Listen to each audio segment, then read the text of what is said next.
ඔව් ආදරණීය දරුදරියනි අපි මීට පෙර පරිච්ඡේද වලින් 2019 වර්ෂයේ නව විෂය නිර්දේශයට අදාළ දෙවන ප්‍රශ්න පත්‍රය සාකච්ඡා කරන ගත්තා. ඒකෙදි දෙවන ප්‍රශ්න පත්‍රයේ පළවෙනි කොටස සම්පූර්ණයෙන්ම සාකච්ඡා කළා. ඊට අමතරව එහි දෙවෙනි කොටස ඒ කියන්නේ කළමනාකරණ පාඩම් ඒකක කියන වැදගත්ම විෂය කරුණු සම්බන්ධ වන දෙවන කොටසේ ප්‍රශ්න සාකච්ඡා කරන ගත්තා. පස්වෙනි ප්‍රශ්නය කළමනාකරණය තුලින් තනිකර ලකුණු 20ක ප්‍රශ්නයක් අපි දීර්ඝව සාකච්ඡා කළා. 6 වෙනි ප්‍රශ්නය අපි මෙහෙයුම් කළමනාකරණය සහ අලෙවිකරණය කියන වැදගත්ම මාතෘකා දෙක මිශ්‍රිත ප්‍රශ්නයක් වශයෙන් විශ්ලේෂණාත්මකව සාකච්ඡා කරා.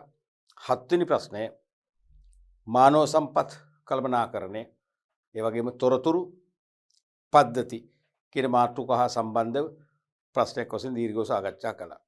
අපි අද පාඩම් පරිච්ඡේදයෙන් සාකච්ඡා කරන්න යන්නේ 2019 වසරේ දෙවන ප්‍රශ්න පත්‍රයට අදාළ දෙවන කොටසේ අවසාන ප්‍රශ්නය 8 වෙනි ප්‍රශ්නය. සාමාන්‍යයෙන් ඒ ප්‍රශ්නේ අනිවාර්යයෙන්ම ව්‍යාපාර සැලසුම් බිස්නස් ප්ලෑන් අවසන් පාඩම් පරිච්ඡේදයෙන් ප්‍රශ්න යොමු වෙනවාමයි. ඊට අමතරව මානව සම්පත් කළමනාකරණය හෝ මූල්‍ය කළමනාකරණය කියන මාතෘකා දෙකෙන් එකකින් ප්‍රශ්න එනවා. දැන් මේ ස්තරේ මම හිතන්නේ ඇවිල්ලා තියෙන්නේ මානව සම්පත් කළමනාකරණය සහ ව්‍යාපාර සැලසුම්. ඒ විදිහට ප්‍රශ්න යොමු වෙලා සමස්ත විෂය නිර්දේශය ප්‍රශ්න පත්‍රය පුරා බෙදලා යනවා. එහෙනම් අපි මුලින්ම බලමු 8 වෙනි ප්‍රශ්න රෝම ඉලක්කය යන්න. සම්මුඛ පරීක්ෂණ ක්‍රමය සේවකයන් තෝරා ගැනීම සඳහා භාවිත කරන ජනප්‍රිය ක්‍රමයකි. සම්මුඛ පරීක්ෂණ ක්‍රමය සේවකයන් තෝරා ගැනීම සඳහා භාවිත කරන ජනප්‍රිය ක්‍රමයකි. මෙම ක්‍රමයේ ඇති සීමා දෙකක් විස්තර කරන්න. තේරුණාද? දැන් අපි තියරි පාර්ට් එකේදී කතා කරනවානේ සේවකයන් බඳව ගැනීම, තෝරා ගැනීම. ඒ සේවකයින් තෝරා ගැනීමට විවිධ ක්‍රම යොදා ගන්නවා. අයදුම්පත් මගින් තෝරා ගන්නවා, පසුබිම් පරීක්ෂණ මගින් තෝරා ගන්නවා, වෛද්‍ය පරීක්ෂණ මගින් තෝරා ගන්නවා. ඒ වගේම සම්මුඛ පරීක්ෂණ මගින් තෝරා ගන්නවා. මේ තෝරා ගැනීමේ ක්‍රම කොතෙක් තිබුණත් ලංකාවෙත් ලෝකෙත් සේවකයින් තෝරා ගැනීමට භාවිතා කරන ජනප්‍රියතම ක්‍රමය තමයි සම්මුඛ පරීක්ෂණ ක්‍රමය. ඒ නිසාම අපේ ලංකාවේ ව්‍යාපාර අධ්‍යයනයේ පේපර් එක තුලත් සම්මුඛ පරීක්ෂණ වලින් සාමාන්‍යයෙන් ප්‍රශ්නයක් බරතබන ස්වභාවයක් තියෙනවා සෑම අවුරුද්දකම වගේ. කලාතුරකින් තමයි එකකින් ප්‍රශ්නයක් යොමු නොවන්නේ. ඒ නිසා අපිත් අපේ ජීවිතවලටත් මේක සම්බන්ධ නිසා මේ සම්මුඛ පරීක්ෂණ ගැන හොඳම අවබෝධයක් කරන් තියෙන්නට ඕනේ. එතකොට දැන් වෙනත් පරීක්ෂණ ක්‍රම ලැබුවා වුණත් අපි තුමු ලිඛිත පරීක්ෂණයක් තියෙනවා. හරිද? ඒ ලිඛිත පරීක්ෂණයෙන් එක්ක සාමාන්‍ය දැනීම විෂයානුබද්ධව පේපර් දෙකක් හෝ එකක් හදලා ඒකෙන් වැඩිම ලකුණු ගන්න අය පළමුව තෝරනවා. තෝරගැනීම අදියර දෙකයි. පළවෙනි අදියරේදී ඒකෙන් වැඩිම ලකුණු ගත්ත අය තෝරා ගන්නවා. ඒ ගත්ත අයගෙන් අවසන් තෝරා ගැනීම කරන්න පාවිච්චි කරන සම්මුඛ පරීක්ෂණය. එහෙනම් සම්මුඛ පරීක්ෂණයේ පළමු සහ අවසන් තෝරා ගැනීම වශයෙන් උත් පාවිච්චි කරනවා. වෙනත් පරීක්ෂණ ක්‍රමවලදී තෝරා ගැනීම අවසන් වශයෙන් තීරීමක් කරන්න දෙවනවර සම්මුඛ පරීක්ෂණයට පාවිච්චි කරනවා. ඒ නිසා සම්මුඛ පරීක්ෂණය තමයි තෝරා ගැනීමේ ක්‍රමවල ප්‍රධානම තෝරා ගැනීමේ ක්‍රමය වෙන්නේ. ඒ කියන්නේ 1 to 1 හම්බෙනවනේ. සම්මුඛ පරීක්ෂණ මණ්ඩලයේ හමුවට අයදුම්කරුවන් කැඳවලා භෞතිකව නිරීක්ෂණය කරලා ඒ වගේම වාචිකව හොඳ සංවාදයකදීලා ඒ අයදුම්කරුවා කෙතරම් දුරට ආයතනයේ රැකියාවට යෝග්‍යතාවයක් දක්වනවද කියලා තහවුරු කරගෙන එහෙම යෝග්‍යතාවක් දක්වයි නම් තෝරගන්නත් එසේ නොවේ නම් තෝරා නොගන්නත් හොඳ තීරණයක් ගන්න පුළුවන්කම ලැබෙනවා. දැන් අහන්නේ මේ සම්මුඛ පරීක්ෂණ ක්‍රමේ සීමා අවාසි. සීමා නැත අවාසි. ගොඩක් තියෙනවා. එයින් දෙකයි අහන්නේ. ලකුණු දෙකක් ලැබෙනවා. එකක් තමයි සම්මුඛ පරීක්ෂණ මණ්ඩලය පක්ෂපාතී වීම වැනි වුණතා නිසා යෝග්‍යතම පුද්ගලයන් තෝරා ගැනීමට නොහැකි වීම. දැන් ලංකාවේ මේක ජනප්‍රිය එකක්. විවිධ සම්මුඛ පරීක්ෂණ මණ්ඩලවල සමාජිකයින් අයදුම්කරුවන්ට විවිධ හේතු නිසා පක්ෂපාතී බව දක්වනවා. සමහරට තමන්ගේ සම්මුඛ පරීක්ෂණ මණ්ඩලයේම හිතවත් අය නැත්නම් ඥාති සම්බන්ධයක් තියෙන අය එනවා. ඒ නිසා පක්ෂපාතී වෙනවා. පක්ෂපාතී වෙලා යාට සමහරට යාගෙන් සරල ප්‍රශ්න උත්තර දෙන්න පුළුවන් විදිහේ ප්‍රශ්න යොමු කරලා එයාට කොහොම හරි වැඩි ලකුණු ගන්න සලස්සලා එයාව තෝරා ගැනීම කරනවා. සමහරට ඒ නිසාම එයාට වඩා සුදුසුකම් ඇති, හැකියාවක් නැති, පළපුරුද්ද ඇති හොඳම අයදුම් කරුවෙක් විසුලා යන්න පුළුවන්. ලොකු අවාසියක් ඒක. එහෙම නැත්නම් අපි හිතමු සම්මුඛ පරීක්ෂණ මණ්ඩලයට ඉහළ කළමනාකරණය, අග්‍ර කළමනාකරණයෙන් අපි හිතමු ආයතනයේ සභාපතිවරයා නැත්නම් GM ජෙනරල් මැනේජර් සාමාන්‍යාධිකාරීවරයා එහෙම නැත්නම් CEO චීෆ් එක්සිකියුටිව් ඔෆිසර් ප්‍රධාන විධායක නිලධාරිවරයා වැනි අග්‍ර කළමනාකරුවෝ අපි හිතමු දුරකථන ඇමතුමක් දීලා විස්තර කියනවා. එහෙම නැත්නම් ඒගොල්ලෝ පොඩි ලියුම් කෑල්ලක් දීලා එවනවා. ඒ ලියුම් කෑල්ල ෂේප් එක ඇදුම් කරලා තියෙන්නේ ෆයිල් එක දාලා පෙන්නන්න. ඒ මගින් මොකද වෙන්නේ? පක්ෂපාතී වෙන්න වෙනවා. එහෙමත් නැත්නම් විශේෂයෙන්ම රාජ්‍යාංශයේදී දේශපාලන බලාධිකාරය කරන බලපෑම මගින් පරීක්ෂණ මණ්ඩලයට වක්‍රව බලපෑමක් කරනවා මෙයාව තෝරගන්න කියලා. ඒ දේශපාලන බලාධිකාරයේ තියෙන බලපෑම මත මොකද වෙන්නේ? වැරදි තෝරා ගැනීම කරන්න පුළුවන්. ඔකට හොඳ උදාහරණයක් තියෙනවා. මම ඔබේ වයසේදී A level පන්තියේ ඉගෙනගෙන අවුරුද්දක් හෝ අවුරුද්දේ මාස 3ක් විතර ගියාම මගේ පන්තියේ මගේ හොඳ මිත්‍රයෙක් එයා මටත් වඩා ක්‍රීඩා එහෙම කරා. එයාට අවශ්‍ය වුණා නේවි එකට යන්න. එයා නේවි එකට යන්න අයදුම් කරද්දී අපිටත් පොඩි අදහසක් ආවා. දැන් එයාට සිහින මොන නේවි එකට යනවා. මං ලාබාල වශයෙන් ගම්බර නේවි එකේ ලොකු පෝස්ට් එකකට යන්න පුළුවන්. මුහුදු තරණය කරන්න පුළුවන්. අපිටත් ආසල අපිත් ඇප්ලයි කරා. අපිට බෑ. මම මීටත් වඩා මිටින් එතකොට නියම උසවත් නැහැ. පොඩි. අපි 3-4 දිනෙම ඇප්ලයි කරලා ගියා. එතකොට ඒ නාවික හමුදා කඳවුරේ දී තමයි තිබුණේ විශාල පිරිසක් ආවා. ඉතින් අපේ ගම් පළාතට කිට්ටු කීප දෙනෙකුත් හම්බුණා. අපි මිත්‍රෝ වුණා. පස්සේ ඉතින් අපි එකිනෙකාට එකිනෙක වෙලාවට තමයි කතා කරේ. ඉතින් අපි හැමෝම එකට එමු කියලා කතා කරා. කතා කරේ එකට තමයි අපහුව ආවේ. ඒතර මම ඉන්ටර්විව් කරන්න ගිහපු කාමරේ හිටිය නේ විස කෙනෙක් සද්දන්ත මිනිස්සෙක්. ඉතින් මෙයා හමුදාවටම ගැලපෙන පෞරුෂත්වයක් තියෙනවා. හරිම හොඳයි. ඒ වගේම මට තේරුණා මිනිහා අකුරට වැඩ. ඒ නාවික නිලධාරියා නීතියට ගරු කරලා නීතියට වැඩ කරන කෙනෙක්. පස්සේ දැන් මම ගියාම යාට hina ගියා. ඇයි මම පුංචි එකේ ඉන්නේ? අනේ මේ පොඩි කොළු ගැටේ මොකටද ආවේ? මේ විහිළු කරනවා වගේද? ඒ පරිදි මගේ ඇප්ලිකේෂන් එක බලලා ඇහුවා ඒ පුතා ඔයා තාම ඒ උසස් පෙළ විභාග කරෙන්නේ නැහැ නේ ඇයි එන්නේ කියලා. මොකද මම ආසයි මේ හමුදාවේ රස්සාවට ඒකයි කියලා. අනේ පුතා වුණාට ඉතින් උසස් පෙළ කරාම ඔයාලට මීට වඩා හොඳ රෑන්ක් එකකට කෙලින්ම ඇප්ලයි කරන්න පුළුවන් නේ. අපිට අපේ හමුදාවට ඉගෙන ගත්ත ඇත්ත ඕනනේ පුතා. මම නම් යෝජනා කරන්නේ ඔයා මේ සැරේ තව මාස කිහිපයයිනේ. මේ මාස කිහිපේ ලියලා උසස් පෙළ ලියලා ඔයා අනිවාර්යෙන් සමත් වෙයි. ලියලා ආයි ඊළඟ අවුරුද්දෙත් අපි දානවනේ වේකන්සිස් ඇප්ලයි කරන්නකෝ. අපි ඊළඟ අවුරුද්දේ ඔයා ගන්නවා. මම කියනකොට පුතා එහෙම කරන්නකෝ පිටට තට්ටුවක් දැම්මා. මම ඉතින් හොඳයි සර් කිව්වා. හරිද? ඔය අතරේ දැන් මම ඉන්ටර්විව් කරන්න ගත්තම අපිව ඇතුළට 4 දෙනා ගන්න 4 දෙනා වාඩි කරනවා. එක එක්කෙනා ගන්නවා. මට ඉස්සෙල්ලා ගත්තා. මං වගේම මිට්ටෙක්. එයා අපි දන්නවා අපිට විස්තරයක් කිව්වා. එයා ඒ පළාතේ යාගේ අපේ මැතිවරණ කොට්ටාසේවකට දොස්තරවරයෙක් තමයි පාර්ලිමේන්තු මන්ත්‍රීතුමා. එයාගේ ලියුමක් ගෙනල්ලා. මෙයා මගේ හොඳම පාක්ෂිකෙක්. මෙයාගේ පෞල් පසුබිම ඉතාම හොඳයි. අපිට ලියුමක් පෙන්නුවා පස්සේ. මෙයාව නාවික හමුදාවට බඳව ගන්නවා. ඒක විශාල සේවයක් වෙයි කියලා හමුදාවට නොම ලියුමක් ලියලා. පස්සේ ලියුමක් පෙන්නලා. මම ඒකෙන් තමයි දැනගත්තේ මේ නාවික හමුදාවේ නිලධාරියා හරිම හොඳයි ඒ වගේම නීතියට වැඩ කරන කෙනෙක් කියලා. ඒ පාර ඒගොල්ලන් ඉන්නවර බඩීලා උදව් කරන සෝල්ජර්ස්ලා. දැන් තැන් හතරක එකවර 4 දිනක උස මනින්න පුළුවන්. පස්සේ නම කියලා කිව්වා මෙයාගේ උස මනින්න කියලා. මෙයාගේ උස හරියද කියලා බලන්න කියලා. ඉතින් කොහොම හරි අඟල් එකක් අඩුයි. අවම උසට අඟල් එකක් අඩුයි. 5යි 4 කියලා 5යි 3යි තියෙන්නේ. අන්තිමට කොහොසයි 5යි 3යි තියෙන අඟලක් අඩුයි කියලා. එහෙමද? එහෙමනම් මෙන්න මේ කඩදාසි කෑල්ල තියලා මන්නන්නකෝ. කියලා අර ලියුම දුන්නා. මන්ත්‍රීවරු ලියුම. අන්තිමේ මන්ත්‍රීගේ ලියුම උඩ නග්ගලා මැන්නා. මට හරි හොල්මන් වැඩි. පස්සේ කොසර ඒත් ඒ ගානමයි කියලා. ඒ පාර කිව්වා අයිසේ. දැන් මට පුතාගෙන කිව්වේ අයිසේ. ඔයා මේ ලියුම ගෙනාවේ අඟල් භාගයක් ඔයාට සුදුසුකම් නැති නිසානේ අඩු නිසානේ.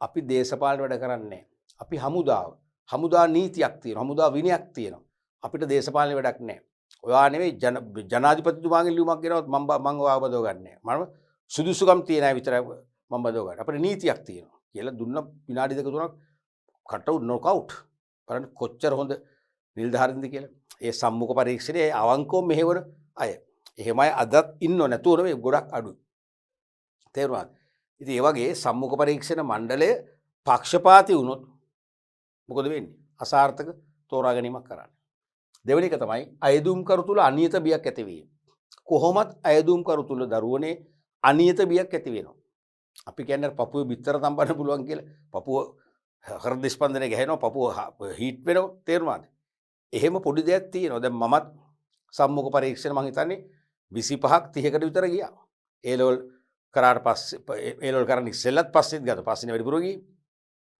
තේරුණාද ගියාම අපි තුල අනියත බියක් චකිතයක් ඇති වෙනවා ඒ තුල අපිට සම්මුඛ පරීක්ෂණ මණ්ඩලයට ගිහිල්ලා හරියට ෆේස් කරන්න බැරි වෙනවා ඒ කියන්නේ අපි සුදුසුකම් තියෙනවා පළපුරුද්ද තියෙනවා දැනුම තියෙනවා අපි මේ තනතුරට ගැලපෙනවා ඒත් අනවශ්‍ය බිය නිසා මොකද වෙන්නේ අපිට හරියට සම්මුඛ පරීක්ෂණ මණ්ඩලය අහන ප්‍රශ්න වලට පිළිතුරු දෙන්න බැරි වෙනවා අපි කැපිලා යනවා අපි දක්ෂයි නමුත් අපිට වඩා අදක්ෂ කෙනෙක් අදක්ෂයන් පිරිසකගෙන් කෙනෙක් තේරෙන්න පුළුවන් ඒගොල්ලෝ සාර්ථක ලෙස නොබියව මුණ දීම තුල වැඩි දිනෙක බීටපත් වෙනවානේ මම ඔකට හොඳ උදාහරණයක් කියනවා ඔබට මේක ප්‍රායෝගිකව වැදගත් වෙනවා විභාගයට වඩා විභාගයට වගේම මම එක්තරා උසස් පෙළ ලිව්වට පස්සේ ප්‍රතිඵල එනකන් ගෙදර ඉන්නකොට මගේ මතක හැටියට මම ගියා එක්තරා තරුපහේ සංචාරක හෝටලයක ගිණුම් ලිපිකරු accounts clerk තනතුරට ගියාම තිබුණේ මං හිතන්නේ ඒක ලොබි එකක් උඩ තට්ටුවක නගින්න තියෙන ඉනිමගක් වගේ හදපු ඉනිමගක් නොවේ ඒ වගේ ටිකක් අමාරු අත්වල අල්ලගෙනම නගින්නේ ඒ කියන්නේ නිකන් අත් දෙක අපි අත්වල අල්ලන්නේ නැතුව නැගොත් වැටෙනවා ඒ තරම් දල බෑවුමක් තියෙන ස්ටෑකේස් එකක් ඒක ටිකක් අර චකිතේම වань ඒක ගියාම සමහර තැන් වලින් ගස් තියෙනවා ගස් අර වහල හිල් කළ ගස් ඒ වගේ තැන් තියෙනවා හරිම අඳුරු එතන ලයිට්ස් දාලා තියෙන්නේ සාමාන්‍ය දිග හෝල් එකක් ඒකේ තැන් තුනක සම්මුඛ පරීක්ෂණ මණ්ඩල තුනක් තියෙනවා තේරුණාද මෙන්න මේ හැඩයට ඔව් මෙතන එක මේසයක් මෙතන එක මේසයක් මෙතන එක මේසයක් අපි මෙහෙන් තමයි ඇතුළත් වෙන්නේ ඇතුළත් අපිට කෙලින්ම පේන්නේ මේ පිටිපස්ස තියෙන මේසෙ මේ දෙපැත්තේ මේ දෙකේම හිටියේ ලේඩිස්ලා දෙන්නේ මෙතන හිටියේ ජෙන් කෙනෙක් ලේඩිස්ලා දෙන්න ළඟම දෙන්නෙක් ඉන්ට්‍රෝ කරා මම ඒ නිසා කෙලින්ම මෙයා ළඟට ගියා. මේ ඇතුල් වෙනකොටම ටිකක් අවුල්. ඇයි? අඳුරුයි. ඒ මේස ළඟටම ලොකු දිග වයරයකින් උඩ ඉඳන් වහල ඉඳන් ලයිට් දාලා. ඒතර ඒ ලයිට් එකත් එක්ක සුදු ඇද තුන්දෙනාම සුදු. අර ලේඩිස්ලා දෙන්නත් සුදු මේ පිරිමි කෙනා සුදු. ඇඳගෙන නිකන් අමුතු නිකන් පොඩි හොල්මන් ගතියකුත් තිබුණා. ඇයි? අඳුරු ශාලාවක හරිද? ලයිට් එකක් මේස ළඟටම අරගෙන එතන තමයි අනිත් ඔක්කොම අඳුරුයි. ඉන්ටර්වයුව කරන්නේ. එතනම නිකන් අමුතු නිකන් පාළු ගතියක් නිකන් හුදකලා ගතියක් මට දැනුණා. ඉතින් මම good morning sir කියලා ආචාර්ය වාඩි වුණා. ඊට පස්සේ කොහොම හරි එයා ප්‍රශ්න දෙක තුනක් ඇහුවා. මම උත්තර දුන්නා. සර්ටිෆිකේට් බැලුවා. ඒතොර ඒ කාලේ තිබුණා O level විභාගයක් NCGE කියලා. ඒක අවුරුදු දෙකයි තුනකට පස්සේ කැන්සල් වුණා. ඒක තමයි මුලින්ම කළේ. පස්සේ මගෙන් ඇහුවා මොකද්ද මේ වා කරපු NCGE කියන විභාගේ තේරුම කියලා. මම කිව්වා National Certificate of Education කියලා. beg your pardon කිව්වා. මම දැනගත්තා පාඩන් කියනකොටම මගේ වරදක් වුණා. මම ඊට පස්සේ ඊට වඩා විස්පීඩෙන් කිව්වා. National Certificate of Education කියලා වේගෙන් කිව්වා. හරිද? NCGE නේ. දැන් මම මේක දන්නවා. අර එතන යනකොට ඇතු වෙච්ච චකිතය අනියත බිය එක මට මම දන්න දේවලුත් අමතක වෙනවා. මම හොඳ පණිවිඩයක් දෙන්න ඔබට ජීවිතේට. එතකොට ඒක slowly යාම කිව්වා N වලින් national C වලින් certificate national certificate of NCGE නේ. එහෙම කියලා E වලින් education. What is the meaning of G කිව්වා. G එහෙම කියලාත් මතක් වුණේ නැහැ කියන්නේ. කියලාත් මතක් වුණේ නැහැ. National Certificate of General Education කියන එකේ general කියන එක මට කියවුන්නේ. ඉතින් ඒකත් එක හේතුවක් වෙන්නේ නැති මම මේ ඉන්ටර්විව් එක ෆේල්. මට කෝල් කරේ නැහැ. සරල දෙයක්. අන්න ඒ වගේ අයදුම් කරු තුල අනියත බියක් ඇති වුණා මොකද වෙන්නේ? එයාට වඩා අඩු සුදුසුකම් තියෙන කෙනෙක් ඇතුළට යන්න පුළුවන්. අරයාගේ ඇතිවෙච්ච බිය නිසා හදිසි බිය නිසා එයාගේ දක්ෂතාවය යට පෙන්වන්න බැරි වුණා. අන්න ලොකු අවාසියක් සම්මුඛ පරීක්ෂණ ක්‍රමේදී. තුන්වෙනි එක තමයි අයදුම්කරු මවාගත් ප්‍රතිරූපයක් දැක්වීම. අන්න මවාගත් ප්‍රතිරූපයක්. නැත්තම් අපේක්ෂකයා ව්‍යාජ ලෙස හැසිරීමට උත්සාහ ගැනීම. ඒ කියන්නේ අයදුම්කරු සමහරට එයා මානසික ශක්තිය හොඳයි. එයාට අනීති බියක් ඇති වෙන්නේ නැහැ. එයාට මවා පෙන්වන්න පුළුවන්. එයා ඕනම දෙයක් දන්නවා. ඒ කියන්නේ තමන් දන්න ටිකට වඩා දෙයක් තමන් දන්නවා. තමන්ට විශාල පළපුරුද්දක් තියෙනවා. රටවල් 5ක සේවය කරලා තියෙනවා. සමහරට එක රටක විතරයි සේවය කරේ. ඒකත් මාස දෙකයි එහෙන් අපි දුමු එලවල දැම්මා. වැඩ හොඳ නැහැ කියලා. මෙයා කියන්නේ මම රටවල් 5ක විතර සේවය කළා කියලා. තේරෙනවද? ඒ වගේ ව්‍යාජ මවාගත් මොකක්ද කියන්නේ පෞරුෂත්වයක්. පෞරුෂත්වයක් දෙන්න යනවා. ඒකට සමහරට සම්මුඛ පරීක්ෂණ මණ්ඩලේ මොකද වෙන්නේ? හසු වෙන්න පුළුවන්. නොමග යන්න පුළුවන්. මොකද වෙන්නේ? නුසුදුසු කෙනෙක් තමයි තෝරා ගන්න. නුසුදුසු කෙනෙක් තමයි තෝරා ගන්න. එහෙම ප්‍රශ්නත් ඇති වෙනවා. ඊළඟ එක තමයි පිරිවැදික වීම. සම්මුඛ පරීක්ෂණ මණ්ඩලයක් පත් කරන්න ඒගොල්ලන්ට ගෙවීම් කරන්න ඕනේ. තේරුණාද? සමහර හොඳ ආයතන අයදුම්කරුවන්ට මග වියදම් ගමන් වියදම් දෙනවා. එහෙනම් වැඩි පිරිවැයක් ඒකට දරන්න වෙනවා. ඒකත් එක හේතුවක් මේක අවාසියක් වෙන්න. අනික වැඩි කාලයක් වැය වීම. මොකද ඉන්ටර්විව් බෝඩ් එකක් පත් කරන්න සෑහෙන කාලයක් යනවා. ගැලපෙන අය පත් කරන්න. පත් කරන පස්සේ ඒගොල්ලන්ට ඒ සම්මුඛ පරීක්ෂණ මණ්ඩලයේ වැඩ කටයුතු සූදානම් කරගන්න කාලයක් යනවා. තේරුණාද? ඒ කියන්නේ අහන්නේ ප්‍රශ්න මොනවද? ප්‍රශ්න බෙදා ගන්න. ඒ වගේම ලකුණු දෙන ක්‍රමය. තේරුණාද? ඒ ක්‍රමවේදය හදන්න සෑහෙන කාලයක් නාස්ති කරන්න වෙනවා. ඊළඟ එක තමයි සැලසුම්ගත ලෙස නොපැවැත්වීම නිසා සුදුසු අය මගහැරීම. සමහර විට සම්මුඛ පරීක්ෂණ මණ්ඩලය පත් කරන්නේ එදා උදේට. සමාගමේ සභාපතිවරයා කියනවා පර්සනල් මැනේජර් ඔයා ඇවිල්ලා බින්ටෝක් කරන්න. ජෙනරල් මැනේජර්ත් එවනවා. තව එක්කෙනෙක් එවනවා. සමහරට ඒගොල්ලෝ එක්කෙනෙක් එන්න අසනීප තත්ත්වයෙන්. එක්කෙනෙක් ගෙදර සමහර තමන්ගේ පෞද්ගලික ප්‍රශ්නයක් මැදි වෙලා. ඒක එයාගේ මනස ඒකාකාරීව නැහැ.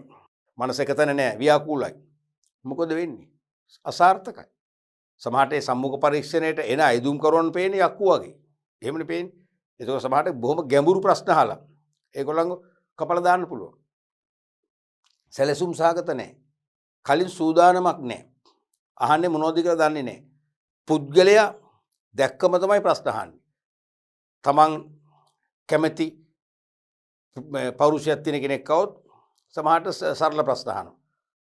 අකමැති පෞරුෂයක් තියෙන කෙනෙක් આવොත් ගැඹුරු ප්‍රශ්න අහනවා. ඒත් අසාර්ථකයි. නියම තේරීමක් කරන්න බෑ. තව තියෙනවා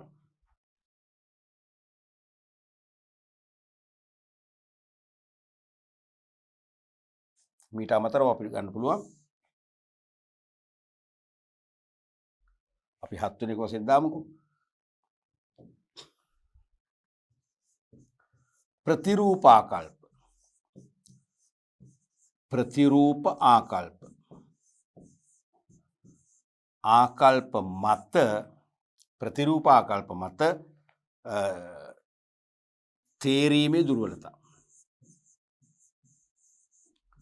ප්‍රතිරූප ආකල්ප මත තේරීමේ දුර්වලතා මොකද මේ කියන්නේ ප්‍රතිරූප සම්මුඛ පරීක්ෂණ මණ්ඩලයේ ඉන්නේ සමාජිකයෙක් නම් මම ළඟට එන අයදුම්කරුවා හෝ අයදුම්කාරිය මට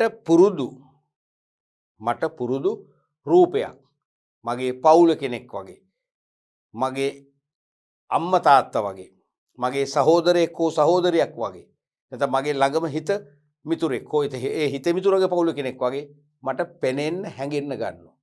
එහෙම වෙනවනේ. දැන් අපි තුමු මගේ තාත්තට මම ආදරෙයිනේ. ඔබේ තාත්තට ඔබ ආදරෙයිනේ. අපේ තාත්තා වගේ මුහුණක් තියෙන තාත්තා වගේම ඇඳුමක් හදන කෙනෙක් આવොත් තාත්තව මතක් වෙන්නේ නැද්ද? ඒ අයදුම් කරු තුලින් මැවෙන්නේ ප්‍රතිරූපය මොකද්ද? තාත්තා. දැන් මොකද වෙන්නේ? තාත්තා කියලා හැඟීමක් ආවම ඊටාම සරල ප්‍රශ්න අහන්නේ අපි. එයාව අපි තේරෙන්න තමයි ප්‍රශ්න අහන්නේ. අපි හිතමු අපිත් එක්ක නිතර අපේ ගමේදී හෝ වෙනත් ස්ථානයකදී නිකන් කෝලහලයට එන වගේ අපිට හතුරුකම් කරන කෙනෙක් ඉන්නවා කියලා. එයා වගේ කෙනෙක් කියනවා. මොකද වෙන්නේ? මං ඉස්සරහා මැවෙන්නේ අර චරිතේ. මොකද වෙන්නේ? හිතින් හිතා ගන්න දෙන්නම් බොට කියලා එහෙමනේ. අහනවා මහා දඩබ්බර ප්‍රශ්න, ගැඹුරු ප්‍රශ්න. කෙනෙකු මොකද වෙන්නේ? එයා ෆේල්. අන්න වැරදි තේරීමක් කරන්න. ප්‍රතිරූපාකල්ප මත. වැරදි තේරීම. තේරුණාද? ඊළඟට තව තියෙනවා සම්මුඛ පරීක්ෂණ මණ්ඩලය අයදුම්කරුවාගේ දැනුම එළියට ගන්නවාට වෙනුවට තමන්ගේ දැනුම ප්‍රදර්ශනය කරන රංගමටලක් කරගන්නවා. සමහරට අහනවා මහා ගැඹුරු ප්‍රශ්න. ගැඹුරු ප්‍රශ්න අහලා කියනවා පුළුවන් නම් උත්තර දෙන්න, පුළුවන් නම් උත්තර දෙන්න වගේ. එහෙමත් අසාධාරණයි. අපි හිතමු සම්මුඛ පරීක්ෂණ මණ්ඩලය අහනවා මොකද්ද? අයදුම්කරුගෙන් ලංකාවේ ගුවන් යානයක් ගැටිලා විශාල විනාශයක් කරපු කඳු වැටියක් තමයි සප්තකන්නේ කඳු වැටිය. එහෙම මතක් කරනවා. 80 දශකයේ. ඒ සප්තකන්නේ කඳු වැටිය උස කීයද? දීපං උත්තර එතකොට. මොකද වෙන්නේ? අසාර්ථකයි. අසාර්ථකයි. ඒ අර සැලසුම් සහගත නොවන අවස්ථාවක ඒ වගේ මේ අනවශ්‍ය ප්‍රශ්න අහන්න පුළුවන්. තේරෙනවද? ඒගොල්ලන්ගේ දැනුම ප්‍රදර්ශනය කරනවා. සාර්ථක වෙන්නේ නැහැ. සම්මුඛ පරීක්ෂණේ අසාර්ථක වෙනවා. එහෙම සිද්ධියක් වුණා එක සැරයක් ගණකාධිකාරී තනතුරට බඳව ගන්නකොට මහවැලිගගේ දිග අහනවා. දිග කුමාරයාට කියාගන්න බැරි වුණා. අදාළ නැහැ නේ මෙයාගේ වෘත්තියට. කුමාරි දෙක්කෙනෙක් ගන්න අවසාන දෙන්නගෙන් මේ මහවැලිගගේ දිග කියාගන්න බැරි වෙච්ච එක්කෙනා ෆේල් වෙනවා. අන්තිමට එයා ඒකට උසාවිත් යනවා. මට මතක නැහැ අධිකරණයෙන් කොහොමද කුමන තීන්දුවක් ලැබුණද කියලා. ඒ වගේ අසාර්ථකයි. ඒ කියන්නේ විෂයානුබද්ධව පවත්වන්නේ. අර සැලසුම් සහගත වෙනකොට කරුණු බෙදා ගන්නවානේ. දැන් සම්මුඛ පරීක්ෂණයේ මණ්ඩලයක මගේ මතක තියෙන එක්තරා කම්පැනි එකකට මම ගියා.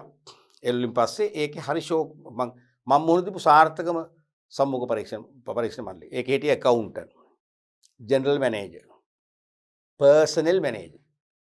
හරි ඒ කියන්නේ ඒ නිල තුනත් හරියට ගැලපෙනවනේ. ඒගොල්ලෝ ප්‍රශ්න බෙදාගෙන අහන්නේ. ඇකවුන්ටන්ට් අහන්නේ මගෙන් ගිණුම් කරන පැත්තේ ප්‍රශ්න. මරුට අහනවා. හරිද? පර්සනල් මැනේජර් මගෙන් අහන්නේ වැටුප කීයක් විතර බලාපොරොත්තු වෙනවද? ගමේ ඉඳන් මෙච්චර දුරක් එන්න තියෙනවාට එන්න පුළුවන්ද වැරට? පැය කීයක් යනවද යන්න? මෙහෙ නවත්තන් ගන්න කැමති නැද්ද? පර්සනල් පැත්තේ අහන්නේ. ජෙනරල් මැනේජර් අහනවා සාමාන්‍ය දැනීම. තේරුණාද? එතකොට එයා අහන්නේ මම අහපු එක ප්‍රශ්නයක් කියන්නම්. ඒක විභාගයට වගේම ජීවිතයත් වැදගත් වෙනවා. මගෙන් ඇහුවා ඔබේ විනෝදාංශ මොනවද? මම කො පත්තර බලනවා පුරුද්දක් වශයෙන් දිනපතා. මෙම ක්‍රීඩා කරනවා ආදි වශයෙන්. ඒ පාරේ අහනවා පත්තරයක් ගත්ත ගමන් මුලින්ම බලන්නේ මොන පිටුවද? ඒකත් වැදගත් ප්‍රශ්නයක්නේ. සමහර අය මුල් පිටුව බලනවා. සමහර අය ක්‍රීඩා පිටුව බලනවා. සමහර අය කාන්තාවන්ට දා ලිපි ලේඛනයේ කාන්තා පිටුව කියවනවා. එහෙමනේ. තේරුණාද? මම කිව්ව ගත්ත ගමන් මං කියවන්නේ ස්පෝර්ට්ස් පේජ් එක කියලා. බොහොම හොඳයි කිව්වා. ඒපර මේ දවස්වල ශ්‍රී ලංකාවේ ඒ ක්‍රිකට් ටීම් එක එංගලන්තයේ මොකක් හරි ප්‍රාන්තය නම් කරලා ඒ ප්‍රාන්ත තරඟාවලියකට සම්බන්ධ වෙලා නිල නොවන ටෙස්ට් තරඟයක් පවත්වමින් ඉන්නවා. ෆස්ට් ඉන් පළමු විනුම ක්‍රීඩා කරලා ඉවරයි ශ්‍රී ලංකා කණ්ඩායම. ලකුණු කීයක් ලබා ගත්තද? මොකද උනේ? හොල්මන්. මම දන්නේ. ඇත්තටම මම අදටත් පත්තරයක මුලින්ම බලන්නේ ක්‍රීඩා පිටුව තමයි. මම ක්‍රීඩාවට ආස කෙනෙක් වශයෙන්. හැබැයි මම ෆුල් ටීම් එක. ඒ කියන්නේ නැෂනල් ටීම් එක ගැන දැඩි අවධානයෙන් ඉන්නවා. ඒ ටීම් එක ගැන තරම් හොයන්නේ. ඒ නිසා ඒ ටීම් එකේ තරගාවලිය ගැන මම කියවලා ගියේ නෑ. මොකද උනේ? ඒකත් හේතුවක් වෙන්නේ නැති ඉන්ටර්විව් ෆේල් වෙන්නේ. ඒ නිසා උපරදින ඉංගිය මොකද්ද? සම්මුඛ පරීක්ෂණ යකට යන්න පෙර ඒ ආසන්න සතියමාර දෙකේ පත්තරවල තියෙන විස්තර ඔබ බලාගෙන යන්න ඕනේ. ඔබ පත්තර විනෝදාංශයක් වශයෙන් පත්තර බලනවා කිව්වොත් ඒ අන්තිම සතියමාරේ පත්තරවල මූලික විශේෂාංග ක්‍රීඩා විස්තර, විදේශ ආර්ථිකයන් තුල වෙච්ච වෙනස්කම්, අපේ රටේ තිබිච්ච මූලික වෙනස්කම් තේරෙනවද? සමහර ඇමති මණ්ඩලයේ ඇති වෙන වෙනස්කම්, ඒ වගේ දේවල් මූලික දේවල් බලාගෙන යන්න ඕන. අනික හොඳට මතක තියාගන්න. හොඳ සම්මුඛ පරීක්ෂණ මණ්ඩලයක ඒවා අහනවමයි සාමාන්‍ය දැරීම යටතේ. ඒ වගේ මෙන්න මේ වගේ ගැටලු තියෙන නිසා සම්මුඛ පරීක්ෂණය සමහර විට නෙවෙයි බොහෝ විට අවාසිදායක වෙන්න පුළුවන්. හරිනේ. ඒ වගේ කරුණු දෙකකට ලකුණු දෙකක් ලැබුණා. අපි බලමු ඊළඟ ප්‍රශ්නය. ආයන් පරිවාස කාලය තුළ තමන් වෙත පවරන ලද රාජකාරී හා වගකීම් ඉටු කිරීමට අපොහොසත් සේවකයෙකුට විරුද්ධව කළමනාකරණයට ගත හැකි ක්‍රියාමාර්ග 4ක් සඳහන් කරන්න. දැන් පරිවාස කාලය probation නැත්නම් probationary period එක. මොකද මේ පරිවාස කාලය කියන්නේ විභාගයට නිතර අහනවක. පරිවාස කාලය කියන්නේ නවක සේවකයෙක් තනතුරකට බඳව ගත්තම එයා ආයතනයේට විශේෂයෙන්ම තමන්ගේ තනතුරේ රාජකාරීන්ට ගැළපෙනවද නැද්ද කියලා තීරණය කරන්න විමර්ශනය කිරීම සඳහා වෙන් කරන කාලය. මාස 3, 6 අවුරුද්ද වගේ කාලයකට තමයි probation period එක දාන්නේ. හැබැයි ඒ කාලය තුල අයදුම්කරුවා කැප වෙලා මහන්සිලා වැඩ කරන්න ඕන. නිවාඩු පුළුවන් තරම් නොගෙන ඉන්න ඕනේ. වෙලාවට වැඩට එන්න ඕනේ. තේරුණාද? එහෙම වුණොත් තමයි එයාගේ පරිවාස කාලය අවසන් කරලා එයා ස්ථිර සේවයට ගන්න. පැහැදිලිනේ? අන්නේ පරිවාස කාර්යය තුල තමන් වෙත පවරන රාජකාරී හා වගකීම් ඉටු කිරීමට අපොහොසත් වුණා. හරියාකාරව කරේ නැහැ. එහෙම සේවකයෙකුට විරුද්ධව මැනේජ්මන්ට් එකට කළමනාකරණයට ගත හැකි ක්‍රියාමාර්ග 4ක් සඳහන් කරන් තියෙන විස්තර ඕනේ. එකක් මොකද්ද? වාචිකව හා ලිඛිතව නැත්නම් වාචිකව හෝ ලිඛිතව අවවාද කිරීම. එක්ක දෙකෙම නැත්නම් වාචිකව හෝ. අපි දුමු යම් සේවක කළමනාකරුගේ කාමරයට ගෙන්වලා අවවාද කරනවා වාචිකව. නැත්නම් ලිඛිතව අවවාද කරනවා. ලිඛිතව අවවාද කිරීම ටිකක් සැර වැඩි දරුණුයි. මොකද ඒ ලිඛිතව අවවාද කරලා දෙනවනේ මෙමෝ ලිපියක්. ඒකේ කොපියක් එයාගේ පර්සනල් ෆයිල් එකට යනවා. ඉතින් ඒක ප්‍රොමෝෂන් දෙන්න ගියාම බලනවා මෙයා ස්ටාර්ට් එකේම අවුලක් කරගෙන තියෙනවා. වාචික එක ටිකක් ෂේප් තේරෙනවද? ඒ කියන්නේ මේක දැන් සාමාන්‍යයෙන් මෙයා ඔක්කොම හොඳයි. හොඳට වැඩ කරනවා. හැබැයි සේවකයොත් එක ටිකක් මෙයා රණ්ඩුවට බරයි. සේවකයෝ විහිළුවක් කරත් මෙයාට නිකන් කේන්ති යනවා වගේ එකක්. ඒක තමයි මෙයාගේ අවුල. ඉතින් මෙයා දක්ෂයෙක් කැප වෙලා වැඩ කරනවා. වැඩේ සේවකයොත් එක මෙයා පෑල් නැහැ. ඒකත් ගැටලුවක්නේ. තේරෙනවද? සේවක සම්බන්ධතා තියෙන්න ඉපේ. අන්න එතනදී අවවාද කරනවා. මේ වගේ කරලා පරිවාස කාලය අවසන් කරනවා. එහෙම නැත්නම් අපි හිතුව මෙයා සේවයට ආවොත් කැප වෙලා වැඩ කරනවා. පැය 8ම එක විනාඩියක්වත් ඉන්නේ නැති. ඒක බොන්න විතරයි. කෑම කන්න විතර නවත්තන්නේ.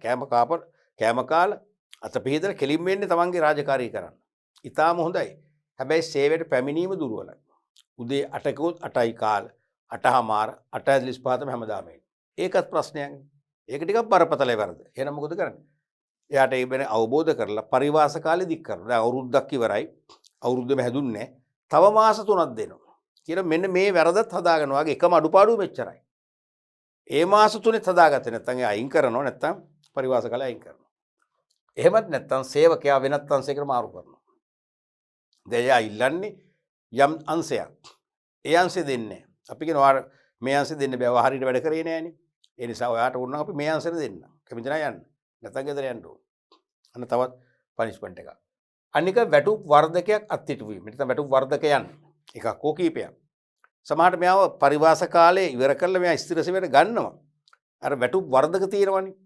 පළවෙනි අවුරුද්දෙන් පස්සේ රුපියල් අපි 500ක් වැඩි වෙනවා. ඊළඟ අවුරුද්දේ 650ක් වැඩි වෙනවා. ඊළඟ අවුරුද්දේ 750ක් වැඩි වෙනවා. ඒ වගේ වැටුප් වර්ධක එකක් හෝ කීපයක් නවත්තනවා. ඒ කියන්නේ මෙයත් එක්ක එකට ඇවිල්ලා පෙන්ෂන් යනකොට අනිත්‍යයට වඩා මෙයාගේ වැටුප් වර්ධක එකක් හෝ දෙකකින් පඩිය අඩුයි. ඒකත් එක ක්‍රමවේදයක්. මෙයා නායකයන්ගේ අනට කීකරු වෙන්නේ නැහැ.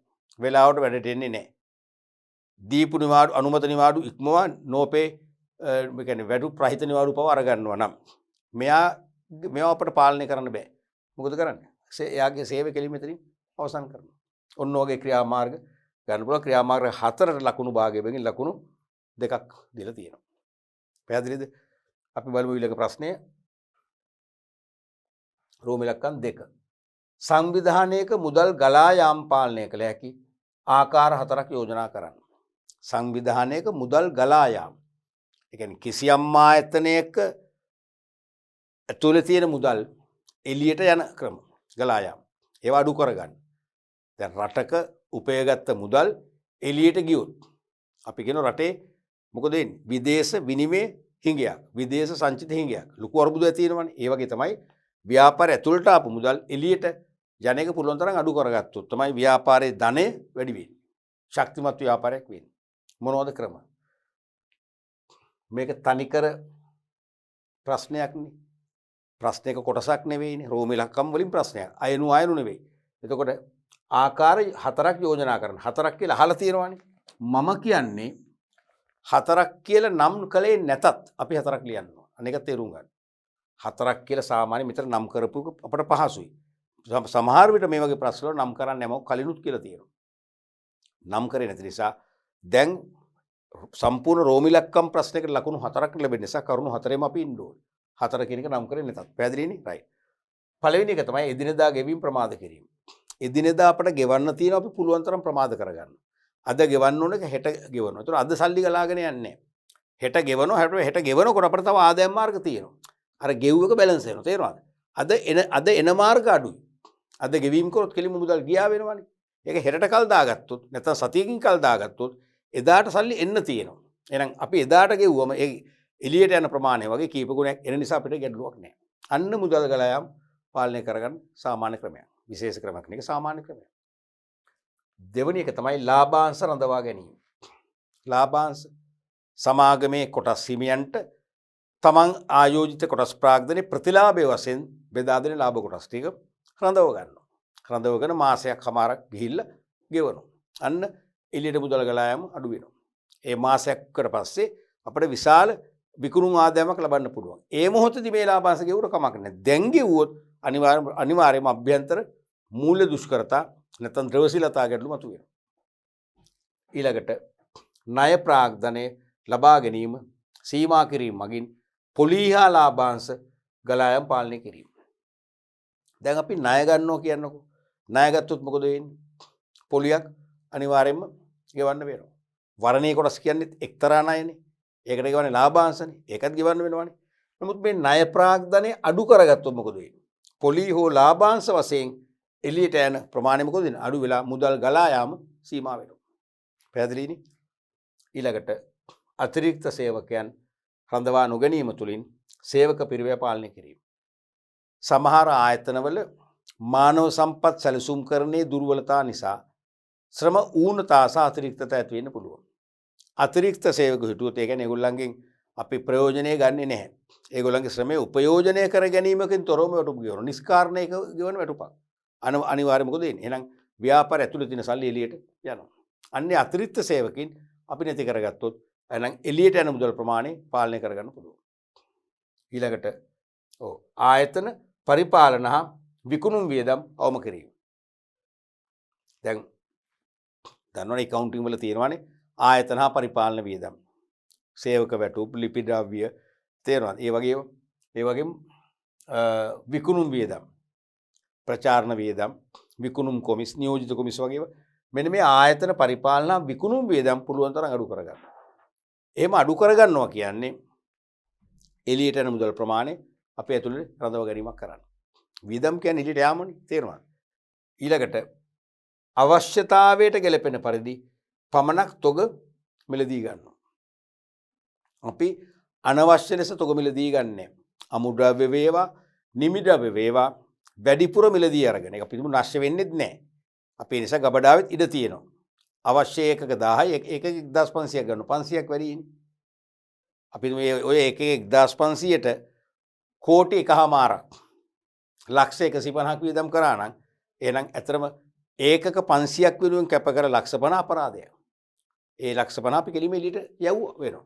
බහන්න තියෙන එක වෙනම කතාවක්. මේ බහන්න විකුණන්නේ නැහැ නේ අමුද්‍රව්‍ය. හරිද?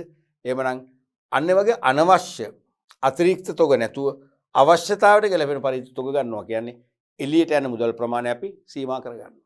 මෙන්න මේ වගේ ක්‍රමවලින් පුළුවන් මුදල් ගලා යාම පාලනය කරගන්න.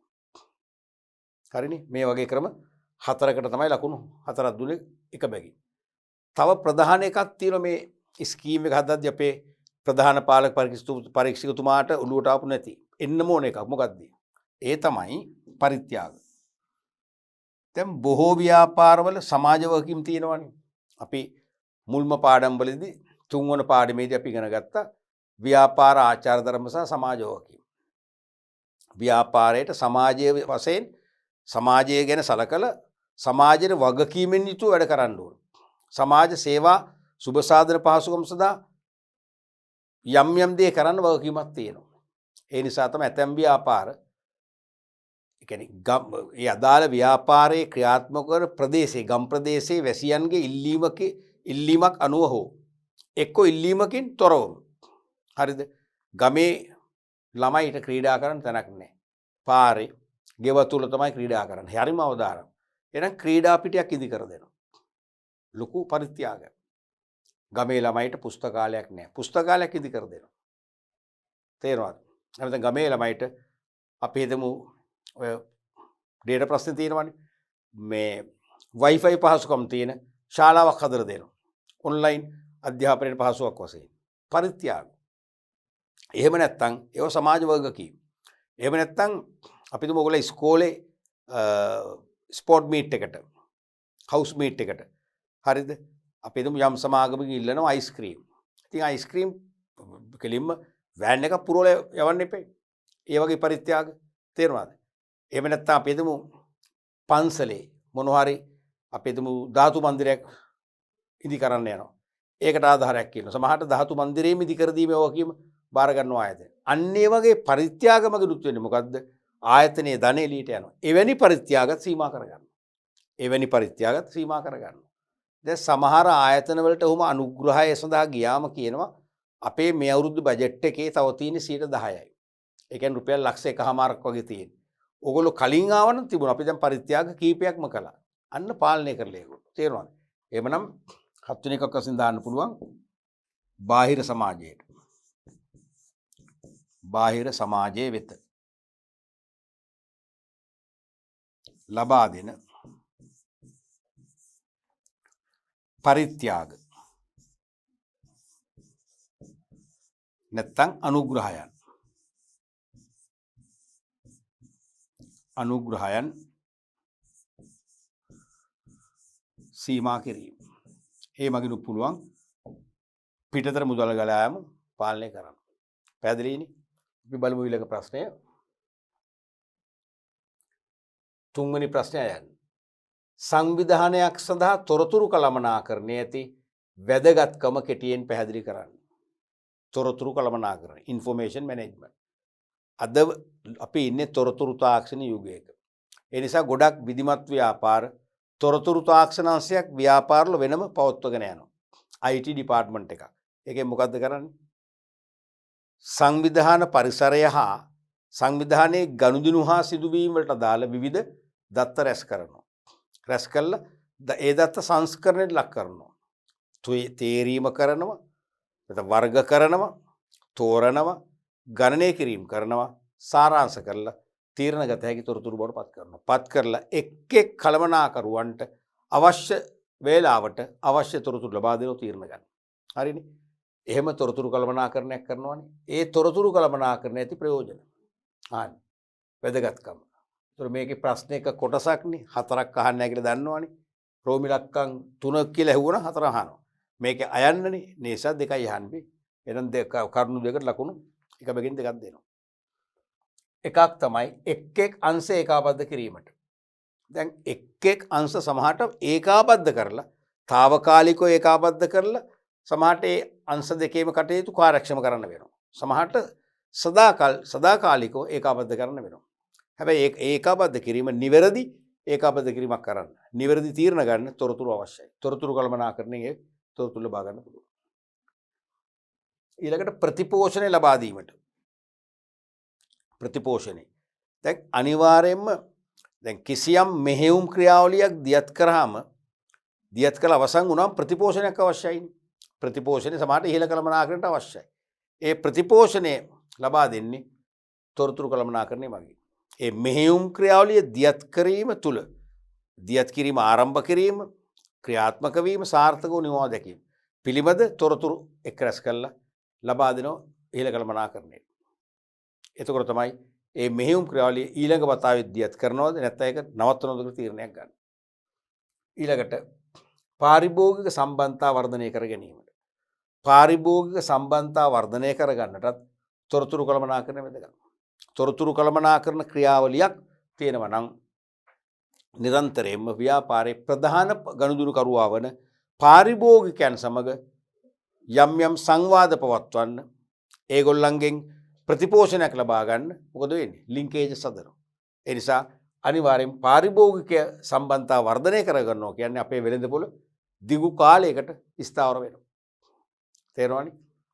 ඊළඟට සේවක සබඳතා වර්ධනය කර ගැනීම. පාරිභෝගික සම්බන්ධතා වගේම සේවක සබඳතාත් වර්ධනය කරනවා. සේවකයෝ අතර වෘත්තිමය වශයෙන් මත ගැටුම් නොගැලපීම් විවිධ වාද විවාද ඇති වුණොත් ඒක ව්‍යාපාර ක්‍රියාකාරීත්වයට ඍජුව දැඩි ලෙස බලපානවා. එහෙම නොවන්නට නම් සේවකයන් අතර සබඳතා වර්ධනය කරන්න. ඒ සඳහා ඒගොල්ලන්ට තොරතුරු ලබා දෙන්න. තොරතුරු මගින් ඒගොල්ලන්ගේ තියෙන මොනවද පුහු මත නැත්නම් උපකල්පිත වැරදි මත ඉවත් කරන්න ඕන. ඒ දේ කරන්න තොරතුරු කළමනාකරණයෙන් ප්‍රමාණවත් තොරතුරු ලබා දෙන්නට ඕන. ඊළඟට නීති බල ගැන්වීමට.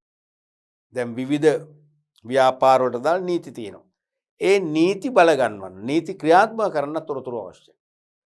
එතකොට දැන් තොරතුරු කළමනාකරණ අංශයෙන් අපි තුමු දැන් සේවක කළමනාකරු කියලා. සේවක කළමනාකරු තීරණය කරනවා මේ අවුරුද්දේ උසස් වීම එකක්වත් ලබා නොදෙන්න. උසස් වීම ලබා නොදෙන්නත් නීතියෙන් බලය තියෙනවා. කියලා අපි හිතමු කිසියම් නීතියකින් බලය තියෙනවා ලාභ 50%කට වඩා අඩු වුණොත් උසස් වීම නොදෙන්න පුළුවන්. දැන් සේවා කාලය අනුව සර්විස් එක අනුව දෙන්න ඕන උසස් වීම. නමුත් මේ අවුරුද්දේ 50%කට වඩා ලාභ අඩු වීම නිසා ඒ උසස් වීම කල් තබන්න පුළුවන්. අත්තිරවන්න පුළුවන්. හරිද? ඉතින් ඒ දේ සේවකයන්ට අවබෝධ කර දෙන්න අන්නේ නීති පොතේ අදාළ වගන්ති පවා අරගෙන ඒව උපුටා දක්වලා සේවක රැස්වීමකදී පැහැදිලි කර දුන්නොත් නැත්නම් සේවකෝ මොකද වෙන්නේ? කාර්මික ක්‍රියාවන්ට යොමු වෙන්න පුළුවන්. වැඩ වර්ජන කරන්න පුළුවන්. අකුරට වැඩ කරන්න පුළුවන්. සංකේත වර්ජන කරන්න පුළුවන්. තේරෙනවද? අන්න ඒ වගේ අවස්ථාවල ඒ නීති බලගන්න කියන්නේ ඒක එවැනි තත්ත්වයන් ඇති නොවන්න පාලනය කරගන්න මේ තොරතුරු කළමනාකරණයට අවශ්‍ය වෙන්නේ. ඊළඟට නවෝත්පාදන වර්ධනය කර ගැනීමට තොරතුරු කළමනාකරණ අංශයෙන් විශේෂයෙන්ම නිර්මාණශීලී සේවකයන් ඉලක්ක කරලා පොදුවේ සේවකයෝ යොමු කරන සාමූහික රැස්වීමකට අභ්‍යන්තර රැස්වීමකට. හැබැයි ඒක එදා දවසේ ඉලක්කය ඒ සේවකයන් අතර ඉන්න 3-4 දෙනෙක් නිර්මාණශීලී වැඩ කරන්න පුළුවන්. නවෝත්පාදන බිහි කිරීමේ කුසලතා තියෙන අය. එහෙනම් තොරතුරු කළමනාකරණ අංශයෙන් එක එක රටවල ආයතනවල සේවකයෝ නවෝත්පාදන බිහි කරලා ඒ ආයතන තිබුණු තත්ත්වයෙන් ඉතා ඉහළට ඔසවා තබන්න මෙහෙවරක් කරලා අග්‍රගණ්‍ය අංක 1 ලෝක සුපතල ව්‍යාපාර බවට පත් කරපු විස්තර මොකද කරන්නේ? දිගහරිනෝ දේශනයක් මගින්. එතකොට අපේ ආයතනයේ ඉන්න අර දක්ෂයටත් මොකද වෙන්නේ? නොකිය කියනවා ඒගොල්ලන්ටත් යමක් කරන්න පුළුවන් බව. එහෙනම් ඒගොල්ලෝ අභිප්‍රේරණය වෙනවා. ඒගොල්ලෝ ඉල්ලීම් කරනවා සර් අපිටත් කරන්න පුළුවන්. අපිට අවස්ථාව දෙන්න. අපිට මෙන්න මේ වගේ පහසුකම් ටිකක් දෙන්න. මොකද වෙන්නේ? අන්න ඒ වගේ ඒගොල්ලෝ අවශ්‍යල ඒගොල්ලන්ගේ වැඩ ගන්න නවෝත්පාදන සඳහා පොළඹව ගන්න තොරතුරු අවශ්‍ය වෙනවා. ඊළඟට තීරණ ගැනීමට පහසු වීම. දැන් තොරතුරු තාක්ෂණ කළමනාකරණ අංශයෙන් දත්ත තොරතුරු බවට පත් කරලා එක එක අංශවල කළමනාකරුවන් ඉල්ලුවාම සපයනවා. ඒ නිසා තීරණ ගන්න හරිම පහසු වෙනවා. ඒ නිසා තොරතුරු කළමනාකරණය ක්‍රියාත්මක කරන නම් ව්‍යාපාරයේ කාර්යක්ෂමතාවය මොකද වෙන්නේ? උපරිම තලයට එනවා. පැහැදිලිනේ? මෙන්න මේ වගේ කාරණා දෙකකට ලකුණු දෙකක් දීලා තියෙනවා. හරිනේ? රයිට්. ඊළඟට අපි බලමු ආයන්. ව්‍යාපාරිකයෙකුට ව්‍යාපාර සැලැස්මක් වැදගත් වීමට හේතු දෙකක් කෙටින් විස්තර කරනවා. විෂය නිර්දේශයේ අවසාන මාතෘකාව තමයි ව්‍යාපාර සැලසුම්. ඒකෙනුත් පරතබීමක් කරන සාමාන්‍ය ප්‍රශ්න දෙකක් තුනක් සාමාන්‍යයෙන් අහනවා. ඒක අහන්නේ ගොඩක් වෙලාවට අවසාන ප්‍රශ්නෙන් අටවන ප්‍රශ්නය. ව්‍යාපාර සැලැස්මක් වැදගත් වෙන්න හේතු ව්‍යාපාරිකයෙන්ට. අපි ඔක තීරපාඨදී කතා කරනවා ව්‍යාපාර සැලසුම් සැකසීමේ වාසි කියලා. නේ වාසි ගොඩාක් තියෙනවා. එතකොට මේකේ ආනිස අහන්නේ වාසි දෙකයි. එහෙනම් ඒ වාසි දෙකට ලකුණු එක ගන්න ලකුණු දෙකක් ලැබෙනවා. එකක් තමයි ව්‍යාපාර කටයුතු පවත්වාගෙන යාම සඳහා මඟ පෙන්වීමට. ව්‍යාපාර සැලැස්මක් මගින් නිවැරදිව ව්‍යාපාර කටයුතු කරගෙන යාමට මඟ පෙන්වීමක් කරනෝමයි. ඒ නිසා තමයි ඇතැම් විද්වතුන් ව්‍යාපාර සැලැස්මක් කියන්නේ මාර්ග සිතියමක් රෝඩ් මැප් එකක් බව අවධාරණය කරන්න. දැන් මාර්ග සිතියමක් දුන්නොත් ඒ මාර්ග සිතියමේ තියෙනවා ඒ මාර්ගයේ මුල සිට අවසාන දක්වා ගමන් මඟ. මාර්ගයේ ගමන් කරනකොට මඟ පෙන්වනවානේ. ඒ මාර්ග සිතියමට අනුකූලව අපිට ගියොත් ගමන් මගේ අවසානයේට ගමනාන්තයට ඩෙස්ටිනේෂන් එකට නිවැරදිව ළඟා වෙන්න පුළුවන්. එහෙනම් මේකත් මාර්ග සිතියමක් හා සමානයි. ව්‍යාපාර සැලැස්මේ ව්‍යාපාර කටයුතු ආරම්භ කර සාර්ථකව පවත්වාගෙන ගිහිල්ලා ව්‍යාපාරයේ අපේක්ෂිත ඉලක්ක නැත්නම් පරමාර්ථ අරමුණු ළඟා කරගන්න ආකාරය විස්තර කරලා තියෙනවා. ඒ නිසා ව්‍යාපාර කටයුතු නිවැරදිව පවත්වාගෙන යන්න. දැන් මේක කියලා නෑ කොහොමද කියලා. වඩා හොඳ ව්‍යාපාර කටයුතු නිවැරදිව කාර්යක්ෂමව පවත්වාගෙන යන්න මඟ පෙන්වීමක් කරනවා. ලොකු වාසියක් ඒක. දෙවෙනි එක තමයි ව්‍යාපාර කරේ ඇල්මැති පාර්ශවයන්ට ව්‍යාපාරය පිළිබඳ අවබෝධයක් ලබා දීමට. දැන් ව්‍යාපාරය පිළිබඳ ඇල්මැති පාර්ශව ඉන්නවනේ. අයිතිකරුවෝ, කළමනාකරුවෝ, සැපෙවුම්කරුවෝ, බැංකුකරුවෝ, ණය හිමියෝ තේරෙනවද? අන්න ඒ වගේ ඇල්මැති පාර්ශවයන්ට මේ ව්‍යාපාරයේ පිළිබඳ ධනාත්මක මතයක් ඇති කරන්න. ධනාත්මක මතයක් ඇති කළොත් තමයි ව්‍යාපාරයේ ඒගොල්ලන්ගේ ප්‍රතිලාභ ගන්න සහයෝගයක් ලබා ගන්න පුළුවන් වෙන්නේ. උදාහරණයක් වශයෙන් බැංකුකරුවා කියන්නේ ඇල්මැති පාර්ශවය.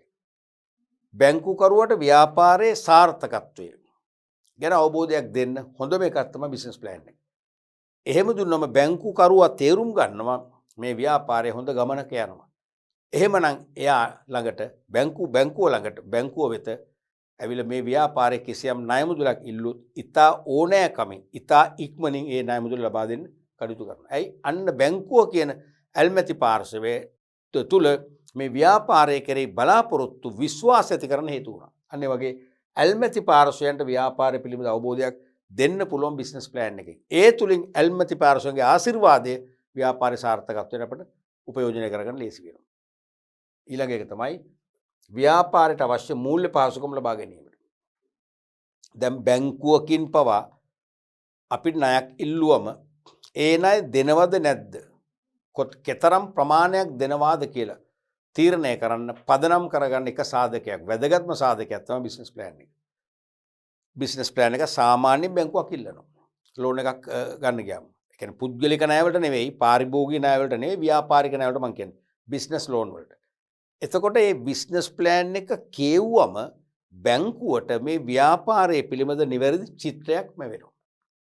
ව්‍යාපාරයේ ආරම්භය ඒ වගේම ක්‍රමානුකූලව වර්ධනය කරන එක, ව්‍යාපාරය ඉතාම හොඳ සංවර්ධනයක් ලැබලා පරිණත වෙන හැටි තේරෙනවද? දීර්ඝ කාලයක් ඒ ව්‍යාපාරය පැවැත්ම මෙන්න මේ චිත්‍රය ලැබුණම තමයි අපිට පහසුවෙන් බැංකු ණය ගන්න පුළුවන් වෙන්නේ. බිස්නස් ප්ලෑන් එකක් දුන්නේ නැත්නම් මේක මේ ව්‍යාපාරේ නව ව්‍යාපාරයක් නම් බැංකුවට මේ ව්‍යාපාරය ගැන කිසිම අදහසක් නැහැ, no idea. තේරෙනවද? අනාගත පැවැත්ම ගැන විශ්වාසයක්, තක්සේරුවක් නැහැ. සමහර ණය නොදී ඉන්න පුළුවන්. නමුත් ව්‍යාපාර සැලැස්මෙන් ව්‍යාපාරයේ අනාගත සාර්ථකත්වයේ පිළිබඳ හොඳ තක්සේරුවක් කරන්න පුළුවන්. එහෙනම් බැංකුවලින් පහසුවෙන් ණය ගන්න පුළුවන්කම ලැබෙනවා. ඊළඟට ව්‍යාපාරය කරගෙන යාමේදී ඇති වේ හැකි ගැටලු විසඳා ගැනීමට ව්‍යාපාරය කරගෙන යද්දී යම් ගැටලු මතුවෙනවා. එතකොට ව්‍යාපාර සැලැස්මේ තියෙනවනේ අපේක්ෂිත තත්ත්වේ. ව්‍යාපාර සැලැස්මේ එක උපසැලැස්ම වල තියෙනවනේ, අලෙවි කරන සැලැස්ම, මානව සම්පත් සැලැස්ම, මූල්‍ය සැලැස්ම ඔහොම තියෙනවනේ. ඒ සෑම උපසැලැස්මකම තියෙන අපේක්ෂිත තත්ත්වයන්. එතකොට දැන් ව්‍යාපාරය දියත් කරනකොට තියෙන ඇත්ත තත්ත්වය. එහෙනම් මේ ඇත්ත තත්ත්වය ව්‍යාපාර සැලැස්මේ අදාළ අංශ එක සසඳන්න පුළුවන්. සසඳලා බලන්න පුළුවන් සැලසුම් කළ විදියටම ක්‍රියාත්මක වෙනවද නැත්නම් දෝෂ නැත්නම් ගැටලු මතුවලා තියෙනවද? අන්න අපිට ගල පේනවා. බිස්නස් ප්ලෑන් එක නොතිබුණා නම් සසඳන්න එකක් නැහැ, පදනමක් නැහැ. ඒ ගැටලු නැත්නම් ප්‍රශ්න හඳුනගෙන ඒවට ඉක්මන් විසඳුම් ලබා දීලා ව්‍යාපාරය ඉදිරියට කරගෙන යන්න පුළුවන්කම ලැබෙනවා. ඊළඟ එක තමයි විභව ආයෝජකයන් ආකර්ෂණය කරගත හැකි වීම. දැන් විභව කියන්නේ මොකද්ද? පොටෙන්ෂියල් ඉන්වෙස්ටර්ස්ලා තාම ව්‍යාපාරයට අරමුදල් ආයෝජනය කළේ නැහැ. හැබැයි මේ ව්‍යාපාරයට මතු අනාගතයේදී අරමුදල් ආයෝජනය කරන්න කැමැත්තෙන් පසු වෙනවා. ඒගොල්ලෝ තමයි විභව ආයෝජකයෝ කියන්නේ. අනේ කැමැත්තෙන් පසු වෙන ආයෝජකයින්. කැමැත්තෙන් පසු වන ආයෝජකයින් ඉක්මනින් ව්‍යාපාරය වෙත ගෙන්න ගන්න. ඉක්මනින් ව්‍යාපාරයට ඇවිල්ලා ධනය ආයෝජනය කරන තත්ත්වයට පොළඹවා ගැනීමේ මෙවලමක් නැත්නම් උපකරණයක් වෙනවා. මොකද්ද? ව්‍යාපාර සැලැස්ම. ඒ ව්‍යාපාර සැලැස්ම පරිශීලනය කරාම ආයෝජකයට පියවරෙන් පියවර පේන මේ ව්‍යාපාරයේ විධිමත් භාවය. මේ ව්‍යාපාරයේ විශ්වාසනීය අනාගත පැවැත්ම ඒ වගේම පියවරෙන් පියවර මේ ව්‍යාපාරය ඉදිරියටම පියවරෙන් පියවර සංවර්ධනය වන ආකාරය තේරුණාද? අන්න එහෙනම් ආයෝජකයා තෘප්තිමත් වෙනවා. ඉක්මනින් ආයෝජනයට පොළඹව ගන්න පුළුවන්කම ලැබෙනවා. ඊළඟට දැන් අපේ ලංකාවට මේක නුහුරු වුණාට දියුණු බටහිර රටවල දැන් ක්‍රියාත්මකයි. මොකද්ද? විශේෂයෙන්ම කළමනාකරන තනතුරු වලට සේවකයන් බඳව ගන්න උත්සාහ කරනකොට වේකන්සිස් පේජස් වල පත්තරවල ඇඩ් දාලා ජොබ් net එකේ ප්‍රචාරය කරලා තේරුණාද? බිස්නස් ප්ලෑන් එකේ කොපියකුත් දාන ඒගොල්ලන්ට ඩවුන්ලෝඩ් කරලා ඕනනම් කියවන්න. නැත්නම් රීඩ් කරන්න. ඒක ඩවුන්ලෝඩ් කරලා print out එකක් ගන්න පුළුවන්. නැත්නම් අපිට රීඩ් කරන්න පුළුවන්. ඇයි හේතුව? කළමනාකරුවෙක් බලන්නේ එයාට රැකිය අවස්ථා දෙක තුනක්ම ලැබෙනවා. එයා බලන්නේ වඩා හොඳම. Tamanට ඉතා ඉක්මනින්ම ප්‍රොමෝෂන් ගන්න පුළුවන්. ඉතා ඉහළ වැටුප් ආදායම ලබන්න පුළුවන්. අනාගතයේ මොන උද්දමනයක් આવත් අපිට ඉහළ ආදායම් ලබනවා නම් ඉහළ වැටුපක් ලබන්න පුළුවන් ව්‍යාපාරය තමයි තෝරගන්න බලන්නේ. ඒ தත්ත්වය තෝරගන්න පුළුවන් බිස්නස් ප්ලෑන් එක කරා. එහෙනම් පිටරටවල කළමනාකරු ඇතැම් විට කළමනාකරන ඕන සේවකයෝ විකල්ප රැකියා දෙක තුනක් තියෙන අවස්ථාවක හොඳම ව්‍යාපාරය තෝරගන්නේ බිස්නස් ප්ලෑන් එක කරා. අන්න නිසා කළමනාකරුවන් සේවකයන් ආකර්ෂණය කරගන්නත් මේක හොඳ මෙවලමක් වෙනවා ව්‍යාපාර සැලැස්ම. තේරෙනවද? ඒකත් අපිට ඕන ලියන්න පුළුවන් අතිරේක වශයෙන්. කළමනාකරුවන්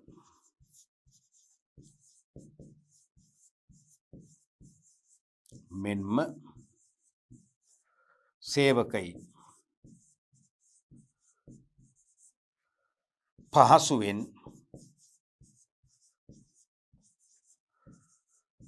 ආකර්ෂණය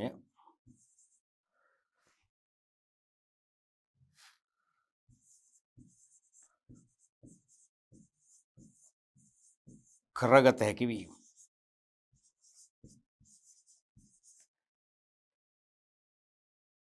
ඊළඟට තවත් මේ බිස්නස් ප්ලෑන් වලින් ලැබෙන ප්‍රයෝජනයක් තමයි විශාල ඇණවුම් නැත්නම් විශාල කොන්ත්‍රාත්. තේරුණාද? විශාල ඇණවුමක් විශාල කොන්ත්‍රාත්තුවක් ලබා දෙනවද නැද්ද කියලා තීරණය කරන්නේ බිස්නස් ප්ලෑන් කියවලා. හිතන්න අපි මේ සලකා බලන ව්‍යාපාරයේ ඉදිකිරීම අංශේ ඉදිකිරීම කොන්ත්‍රාත් සමාගමක් කියලා හිතන්නකෝ. බිල්ඩින් කොන්ට්‍රැක්ටින් කම්පැනි එකක් කියලා හිතන්නකෝ.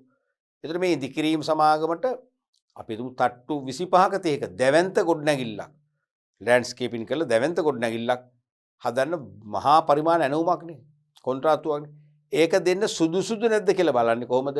ඒ ඉදිකිරීම කොන්ත්‍රාත් සමාගම් කීපයකම බිස්නස් ප්ලෑන්ස් කියවනවා. ඒ බිස්නස් ප්ලෑන්ස් කියවුවම අපට පේනවා මොනතරම් ශක්ති සම්පන්න කාර්යක්ෂම සේවයක් දෙන්න පුළුවන් ව්‍යාපාරයක්ද කියලා ව්‍යාපාරයේ පිළිබඳ චිත්‍රය වෙනවා. එහෙනම් ඒ ව්‍යාපාරයේ ශක්තිය, ව්‍යාපාරයේ පුහුණු සේවකයෝ, විශේෂඥ සේවකයෝ තේරෙනවද? මූල්‍ය දායකත්වයේ, වත්කම් දායකත්වයත් එක තේරෙනවා මේ දෙවන්ත ඉදිකිරීමේ කටයුත්ත කරන තරම් ශක්ති සම්පන්න ව්‍යාපාරයක් බව. එතකොට තමයි ඒකට ඇණවුම් බාර දෙන්නේ. අන්න ඒ විශාල කොන්ත්‍රාත් නැත්නම් ඇණවුම් බාර ගැනීමටත් පහසුවක් වෙනවා බිස්නස් ප්ලෑන් එක තිබීම. එහෙනම් ඒකත් අපි ලියමු අතිරේක වශයෙන්.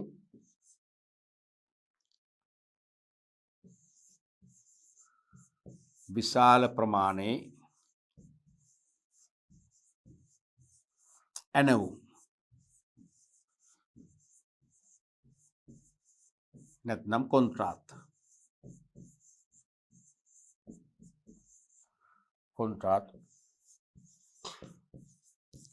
ලබා ගැනීමට පහසුවක් වේ. ඔයගේ වාසි තවත් තියෙනවා. සාමාන්‍යයෙන් රෝමිලක්කම් ප්‍රශ්නයක් આવොත් අයනුව නැතු තනි ප්‍රශ්නයක් આવොත් හතරක්ම ලියන්න ඕන නිසා හතරකටම උළු තියාගෙන යන්න ඕනේ. පැහැදිලිද? රයිට්. අපි බලමු ඊළඟ ප්‍රශ්නයත් රෝමිලක්කම් 4 අයන්න. අලෙවි සැලැස්මක ඇතුළත් විය යුතු මූලිකාංග පැහැදිලි කරන්න. දැන් ව්‍යාපාර සැලැස්ම තුල තියෙනවනේ අලෙවි සැලැස්ම, මානව සම්පත් සැලැස්ම, මූල්‍ය සැලැස්ම. තේරුණාද? එහෙම සැලසුම් කීපයක්ම තියෙනවනේ. අලෙවි සැලැස්ම ඒ කියන්නේ වටිනාම ඒකකයක් සැලැස්ම හදවත බඳු. ඒක ඇතුළත් විය යුතු මූලිකාංග පැහැදිලි කරන්න. දැන් මේ පැහැදිලි කරන්නකොත් කෙටි පැහැදිලි කිරීමක් කරන්න එපයි. නමුත් මේ අවුරුද්දෙත් හොඳ වෙලාවට පැහැදිලි කිරීමක් අපේක්ෂා කරේ නෑ. මේ වගේ කරුණු වලට දුන්නා. කරුණු 4කට ලකුණු භාගයකින් දුන්නා. තේරුණාද? නමුත් සාමාන්‍යයෙන් පැහැදිලි කරන්නකොත් කෙටි පැහැදිලි කිරීමක් කරන්න ඕන නිසා ඉතා කෙටියෙන් පැහැදිලි කරොත් තමයි හොඳ කියන එකයි මගේ මතය. තේරුණාද? හැම වෙලාවෙම මේ වාසිය ගන්න යන ගැන හිතන්න එපා. පළවෙනි එක තමයි කර්මාන්තය හා වෙළඳපොළ විශ්ලේෂණය. කර්මාන්තය හා වෙළඳපොළ විශ්ලේෂණය. තේරුණාද? ඒ කියන්නේ දැන් මේක මේ පොයින්ට් එකනේ. මේකෙන් අදහස් කරන දේ අපි මෙන්න මේ වගේ කෙටියෙන් විස්තර කරලා ලියන්න පුළුවන්. මම ටිකක් විස්තර කරන්න නමුත් කෙටියෙන් ලියන්නේ. මම විස්තර කරන තරමටම ලියන්න ඕනේ. එතකොට මේ මොනවද කඩදාසි මේ බන්ඩල් ගණන් ඕන වෙයි. කර්මාන්තයක් කියන්නේ මොකද්ද? එක සමාන ව්‍යාපාරවල එකතුව. හරිද? එහෙනම් මේ බිස්නස් ප්ලෑන් එකෙන් අලිවිසලස්මින් පෙන්눔 කරනවා මේ අපේ ව්‍යාපාරයේ අයිති මොන කර්මාන්තයටද? දැන් අපි මේ දිනවල ලෝකේ සෑම රටකම ආර්ථික අර්බුද තියෙනවා නම් තේරෙනවද? තියෙනවා නම් අපි හිතමු සංචාරක හෝටල් කර්මාන්තයේ පතුලට වැටලා කියලා. එහෙනම් සංචාරක හෝටල් කර්මාන්තයට අයිති කියලා මේකෙන් හැඟෙනවා නම් මේ බිස්නස් ප්ලෑන් එක පරිශීලනය කරන අයට ඒ කිසි කෙනෙකුගේ සහයෝගය ලැබෙන්නේ නැහැ. ඇයි ඉතින් බිඳ වැටෙන කර්මාන්තයන්නේ. නමුත් අපි හිතමු බිඳ වැටෙන්නේ නැති කර්මාන්තයක් තියෙනවනේ. තේරෙනවද? අපි හිතමු මොනවද? ගෑස්. නැත්තම් ඖෂධ. ගෑස් කියන්නේ අත්‍යවශ්‍ය භාණ්ඩයක්. ගෘහයන්ට. ඒ වගේම ඖෂධ අත්‍යවශ්‍ය මිනිසුන්ට ජීවත් වෙන්න. ඒ ගෑස් හෝ ඖෂධ නිපදවන්නේ සමාගමක්. නම් ඒක අයිති වෙන්නේ ඒ අදාළ ඖෂධ කර්මාන්තයට, ගෑස් කර්මාන්තයට. ඒක එවැනි කර්මාන්තයකට අයිති ව්‍යාපාරයක් කියලා මේ බිස්නස් ප්ලෑන් එකෙන් හැඟෙනවා නම් තේරෙනවද? අනිවාර්යයෙන්ම බොහොම පහසුවෙන් අපිට අවශ්‍ය ආකර්ෂණය කරගන්න පුළුවන්. එහෙනම් ආයෝජකව ආයෝජනය කරයි බය නැතුව කළමනාකරුවන් වශයෙන් දක්ෂ අය අපිට බඳව ගන්න පුළුවන් වෙයි. සේවකයෝ දක්ෂ අය බඳව ගන්න පුළුවන් වෙයි. ගනුදෙනුකරු විශාල පිරිසක් ආකර්ෂණය වෙයි. තේරෙනවද? ඒ නිසා කර්මාන්තය මේක හයිලයිට් කරන්න ඕනේ. මොන වගේ කර්මාන්තයකට අයිතිකද මේ? ඒ අනුව ඇල්මැති පාර්ශ්වයන් ඒ කියන්නේ විභව කළමනාකරුවෝ, විභව සේවකයෝ, විභව බැංකුකරුවෝ, විභව ගනුදෙනුකරුවෝ හැම දෙනාම මේ කර්මාන්තය දිහා බලලා තීරණය කරනවා මේක තමයි බිස්නස් එක. මේකට තමයි අපි ජොයින්ට් වෙන්න ඕනේ. තේරෙනවද? ඒ නිසා හොඳින් කර්මාන්තය විශ්ලේෂණය කරනවා. ඒක මේ කර්මාන්තය තුල තියෙන වෙළඳපොළ ප්‍රමාණය මොනතරම් ගනුදෙනු කරන සංඛ්‍යාවක් ඉන්නවද කියලා විශ්ලේෂණය කරනවා. තේරුණානේ? ඒ කියන්නේ කර්මාන්තේ හොඳ වුණත් ගනුදෙනු කරෝ සීමිත නම් තේරුමක් නැහැනේ. ගනුදෙනු කරොත් විශාල පිරිසක් ඉන්න මිලියන ගණක් ඉන්නවා නම් අන්න හොඳම කියන්නේ ව්‍යාපාරයේ අනාගත සාර්ථකත්වයට ඊටාම හොඳ පසුබිමක් තියෙනවා කියලා තේරුම් ගන්න පුළුවන්. ඒ නිසා ඉතින් මේක කෙටියෙන් විස්තර කරොත් එහෙම ව්‍යාපාරයේ අයත් කර්මාන්තය සහ එහි අනාගත ශක්‍යතාවය මෙන්ම ප්‍රමාණවත් වෙළඳපොළක් පවතීදැයි හොඳින් තහවුරු කළ යුතුයි. හොඳින් විස්තර කළ යුතුයි. අන්න ඒ වගේ ඊටාම කෙටි අදහසක් ලියුවා නම් ඇති. විස්තර කිරීමකදී. දෙවෙනි එක තමයි අලෙවි කිරීමට අපේක්ෂිත භාණ්ඩය හා සේවාව. භාණ්ඩ කිව්වොත් කමන්නේ බහුවචනේ. අලෙවි කිරීමට අපේක්ෂිත භාණ්ඩය. මම මාකින්ස් කියන හදුන කේම භාණ්ඩ කියලා තමයි දාන්නේ. බහුවචන වඩා හොඳයි. එකක් කියලා අපිට කියන්න බෑනේ සමහරට එකක්. භාණ්ඩය නැත්නම් භාණ්ඩ කිව්වොත් කමක් නැහැ. කීමේක ඉතින් අපි තියෙන එක වෙනස් කරන්න ගියේ නෑ. භාණ්ඩ කිව්වොත් කමක් නැහැ. හා සේවාව නැත්නම් සේවාවන් කිව්වොත් කමක් නැහැ. භාණ්ඩ හා සේවාවන්. කීප සේවාවත් කීපයක් වෙන්න පුළුවන්. සේවාවන් දෙකම හරි. එතකොට මේකත් හරි මේකත් හරි. එහෙනම් අලෙවි කරන්න අපේක්ෂිත භාණ්ඩය අලෙවි කළ හැකි එකක් වෙන්න එපා. ඉල්ලුමක් තියෙන එකක් වෙන්න එපා. සේවාවත් එහෙමයි. ඉල්ලුමක් තියෙන එකක් වෙන්න එපා. තේරුණාද? එහෙනම් ඒ වෙළඳපොලේ ඉතා පහසුවෙන් ඉහළ ඉල්ලුමක් ගොඩනගන්න පුළුවන් භාණ්ඩයක් හෝ සේවාවක් නම් අනිවාර්යයෙන්ම ඇල්මැති පාර්ශ්වයන් ආකර්ෂණය කරන්න ලේසි. මොකද මේ බිස්නස් ප්ලෑන් එකෙන් අනිවාර්යයෙන්ම ඇල්මැති පාර්ශ්වයන් ආයෝජකයෝ, ණය සැපයුම්කරුවෝ, ද්‍රව්‍ය සැපයුම්කරුවෝ, ගනුදෙනුකරුවෝ, සේවකයෝ, කළමනාකරුවෝ ආදී වශයෙන් හැමදෙනාම ඉක්මනින් අපේ ව්‍යාපාරය වෙත ගෙන්නලා ඒගොල්ලන්ගෙන් ව්‍යාපාරය සන්නද්ධ කරගන්න ඕනේ. එහෙම කරගන්න පුළුවන් වෙන මෙන්න මේ විස්තර තියෙන්නට ඕනේ. ඊළඟට ඉලක්ක වෙළඳපොළ. ලොකු වෙළඳපොළක් තියෙනවා. අපේ ඉලක්ක වෙළඳපොළ මොකක්ද? අපේ ඉලක්ක වෙළඳපොළ මෙන්න මේ අපි දැන් අපේ ව්‍යාපාරය කරගෙන යන්නේ ඉදිකිරීම් කොන්ත්‍රාත් කටයුතු නම් විශේෂයෙන්ම නිවාස ඉදිකිරීම් අංශය නම් අපේ ඉන්නේ. හරිද? අපි පෙන්눔 කරනවා අපි ඉලක්ක වෙළඳපොළ අඩු ආදායම්ලාභී මධ්‍යම පන්තිය. තේරුණාද? දුප්පත් සහ මධ්‍යම පන්තියට ගැලපෙන මට්ටමේ නිවාස තමයි අපි ඉදිකරන කොන්ත්‍රාත් බාරගන්නේ. අන්න ඒකෙදි අපිට ලොකු ජයග්‍රහණයක් ලබන්න පුළුවන්. ඒ කියන්නේ ඕනම රටක අඩු ආදායම් ලබන දුප්පත් මධ්‍යම පන්ති පිරිස වැඩිනේ. එහෙනම් ඒගොල්ලන්ට නම් අපේ ඉලක්ක වෙළඳපොළ එවැනි අයගෙන් විශාල මොකද වෙන්නේ ආකර්ෂණයක් දිනා ගන්න පුළුවන්. නමුත් ඉහළ ආදායම් ලබන අයගෙන් ඇනෝමක් આવොත් නිවසක් හදලා දෙන්න කියලා බාර ගන්න නොගන්න ඕනේ මේ බාර ගන්නවා. අපිට ඒක කොහොමද ඒ වගේ අපි මාසෙකට නෙමෙයි යම් කාලයකට ඒ වගේ ඇනෝම් දෙකක් ලැබුණොත් ඇතිනේ අපි බලන්නේ මධ්‍යම පන්තියේ අයගේ දුප්පත් අයගේ ඇනෝම් 100ක් ගන්නනේ ඒ වගේ. ඊළඟට තරංකාරී විශ්ලේෂණය. ඒ කියන්නේ තරංගකරුවන් කී දෙනෙක් ඉන්නවද? වෙළඳපොලේ අංක 1 තරංකරුවෝ කවුද? අංක 2 තරංකරුවෝ කවුද? අංක 3 මට්ටමේ තරංකරුවෝ කී දෙනෙක් ඉන්නවද? තරංකරුවෝගේ මට්ටම් හඳුන ගන්නවා. ඒ තරංකරුවෝගේ ලෙවල්ස් වලට අපට ගහන්න පුළුවන්ද? මුහුණ දෙන්න පුළුවන්ද කියන එක මේකෙන් ඉස්මතු වෙන්න ඕනේ. අනික අපේක්ෂිත අලෙවි. අපි ආරම්භයේදී කොච්චර අලෙවි ආදායම විකුණුම් ආදායමක් අපේක්ෂා කරනවද? මාස 6ක් හෝ අවුරුද්දක් වගේ පීරියඩ් එක අපිට තීරණය කරන්න පුළුවන්. මාස 6කට පස්සේ නැත්නම් අවුරුද්දකට පස්සේ ඒක අපි දෙගුණයකින් වැඩි කරන්න අපේක්ෂා කරනවා. අවුරුදු 3කදී අපි ඉහළම අලෙවි ආදායමක් ලබන ව්‍යාපාරිකයන් ප්‍රමුඛතාවයට අනුව අපි මේ ප්‍රමුඛ ව්‍යාපාරික මණ්ඩලයට ඇතුළත් වෙන්න අපේක්ෂාව තියෙනවා කියලා පෙන්නනවා. එතකොට මොකද වෙන්නේ? ඇල්මැති පාර්ශවයන් තුල පුදුම විදිහේ බලාපොරොත්තු ඇති කරනවා. මොකද අපිට නිසි මාර්ගයක් තියෙනවා. නිසි ඉලක්කයක් තියෙනවා. ඊටාම කෙටි කලකින් අංක 1 ව්‍යාපාරිකයන්ගේ බලමුළුවට අපි යන ගමනක් කියලා දැනනකොට අනිවාර්යයෙන්ම ඒ ව්‍යාපාරිකයන්ගේ විශ්වාසය තබනවා. හැමදෙනාගේම ආශිර්වාද ලබා ගන්න පුළුවන්කම ලැබෙනවා. ඊළඟට තරංකරුවන්ගේ අලෙවි උපාය මාර්ග. තරංගකරුවන්ගේ අලෙවි උපාය මාර්ග පෙන්වනවා. ඒ පෙන්වන්නේ අලෙවි උපාය මාර්ග වල තියෙන හොඳ නෙවෙයි. දුර්වල උපාය මාර්ග තරංගකරුවන්ගේ අලෙවි උපාය මාර්ග දුර්වල අලෙවි උපාය මාර්ග බව තහවුරු කරන්න තමයි මේක දාන්නේ. දෙවනුව දානවා ව්‍යවසායකයාගේ යෝජිත අලෙවි උපාය මාර්ග. අන්න අපේ අලෙවි උපාය මාර්ග.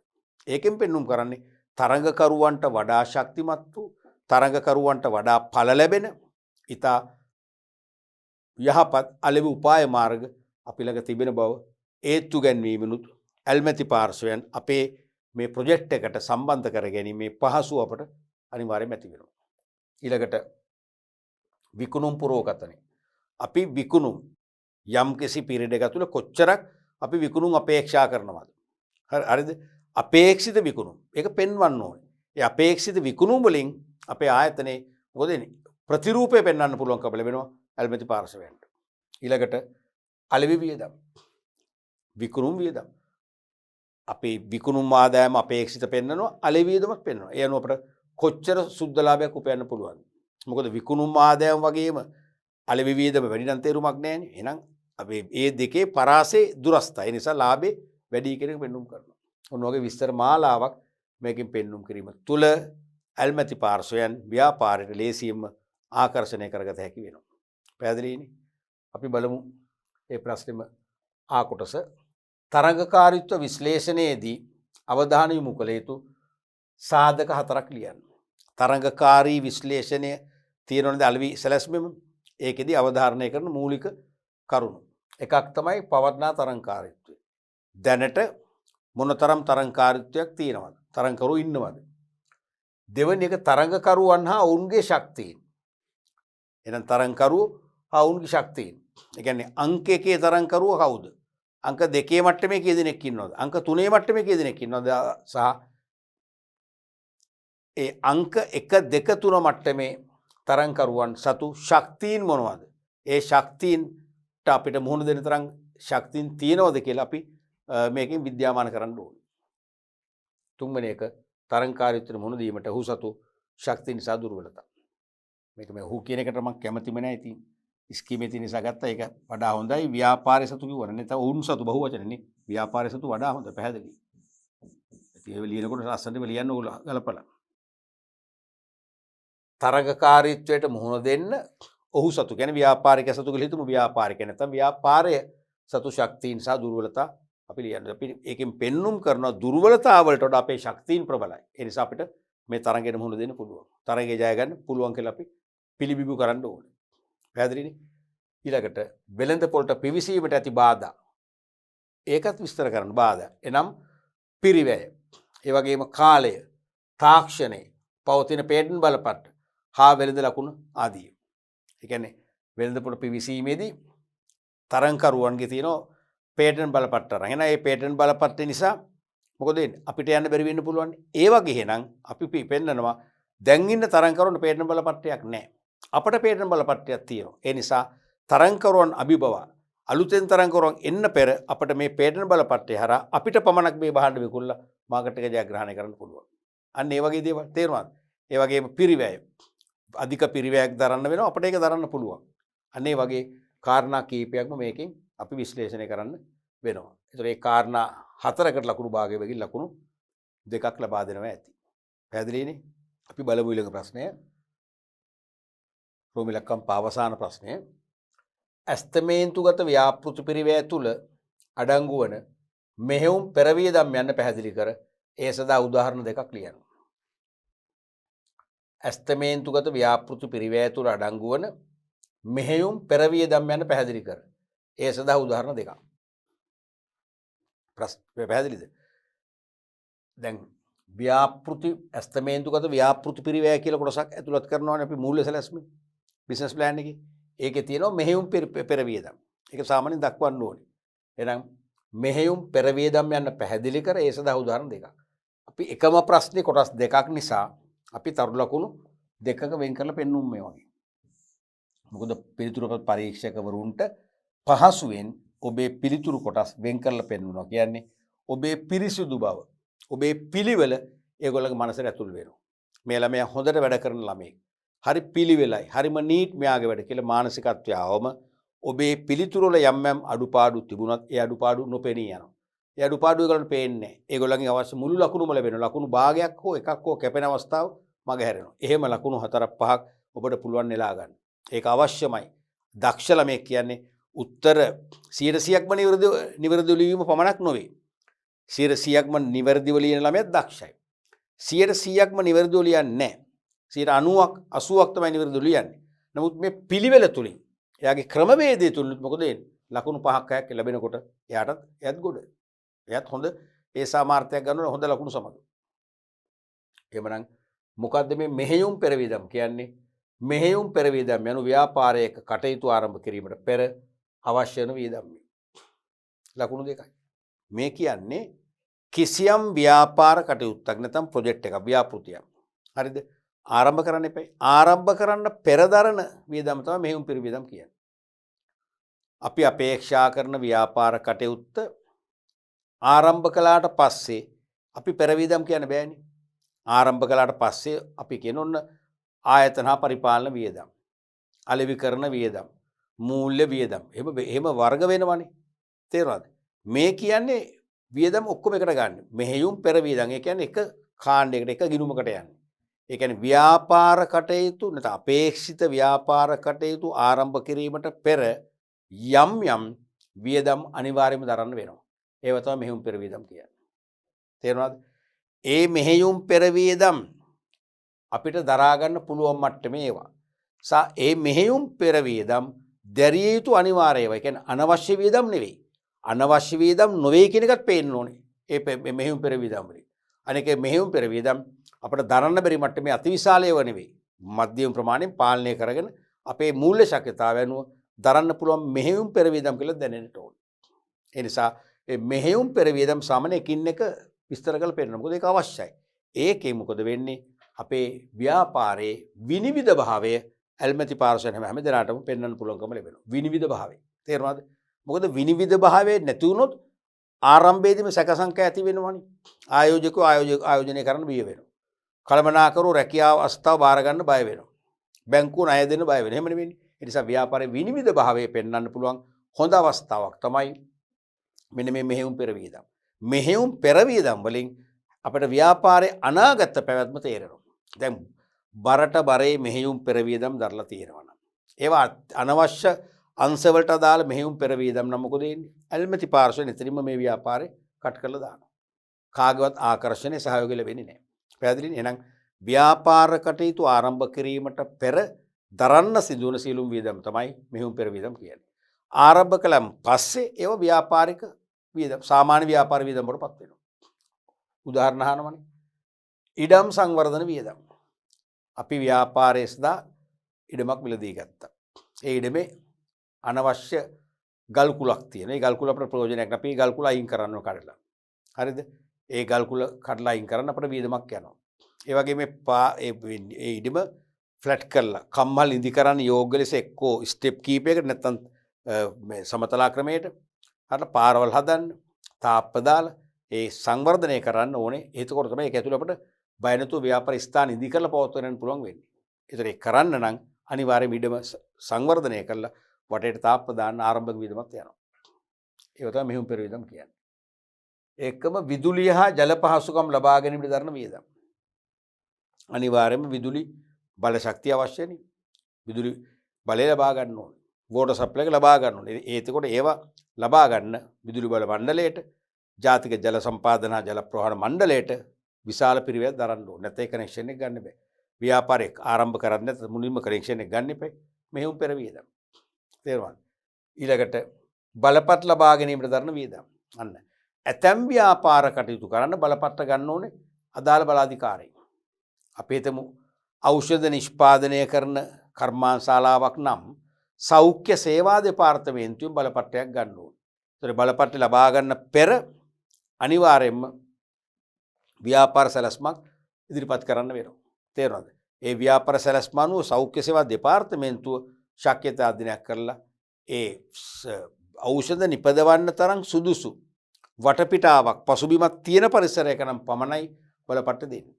ඒ බලපත්‍රයත් ගාස්තුවක් ගෙවන්න ඕනේ. සමහරට වාර්ෂිකව ගෙවන්න ඕනේ. වාර්ෂිකව ගෙවන එක වැටෙන්නේ ව්‍යාපාරික වියදම් වශයෙන්. ව්‍යාපාර කටයුතු තාම ආරම්භ කරන්නේ නැති නිසා මේ බලපත් ගාස්තු වෙන්නේ කොහටද? ව්‍යාපාර මෙහෙයුම් පෙර වියදම් විදියටයි. ප්‍රිපේඩ් පේමන්ට් විදියටයි. තේරුණාද? තව උදාහරණයක් ගත්තොත් ව්‍යාපාර ආරම්භ කළත් නොකළත් සමහරට పూర్වෙන් සේවකයන් බදව ගන්න වෙනවා. මට මතකයි මමත් උසස් පෙළ කරලා යුනිවර්සිටි සිලෙක්ට් වෙලා ඉන්න සංක්‍රාන්ති කාලේ තියෙනවනේ. උසස් පෙළ ප්‍රතිඵල ඇවිල්ලා විශ්වවිද්‍යාලයට තේරලා දැන් අවුරුද්දක් විතරක් බදව ගන්න. ඒ අවුරුද්ද වල මමත් එක්තරා සංචාරක හෝටලයක తాවකාලික රැකියාවකට ගියා. ඒ ගියපු කාලේ මාස 3ක් මටත් පඩි හම්බුණා. හැබැයි මාස 3ම කර අපිට පුහුණු කර අනුස්ථාපනය පුහුණුවයි. ඒතර තාම සංචාරකව එන්න ගත්තේ එන්න පෙර අපි හෝටලේ අපි තමයි අලුතින් ඉදි කරපු එක. අපි තමයි පිරිසිදු කරේ. මල් වැව්වා, ගස් වැව්වා. ඒවට විශේෂඥයොත් හිටියා. අපි තනිකර හෝටලේ අර සංචාරකයින්ට ආගන්තුකයින්ට ඇවිල්ලා ඒගොල්ලන්ගේ විවේකයේ ගත කරන්න හොඳ සුදුසු තැනක් බවට පත් කරා. අපි පුහුණුවකුත් ලැබුවා.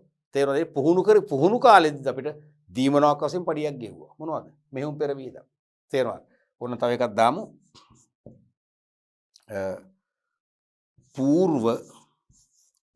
పూర్ව සේවක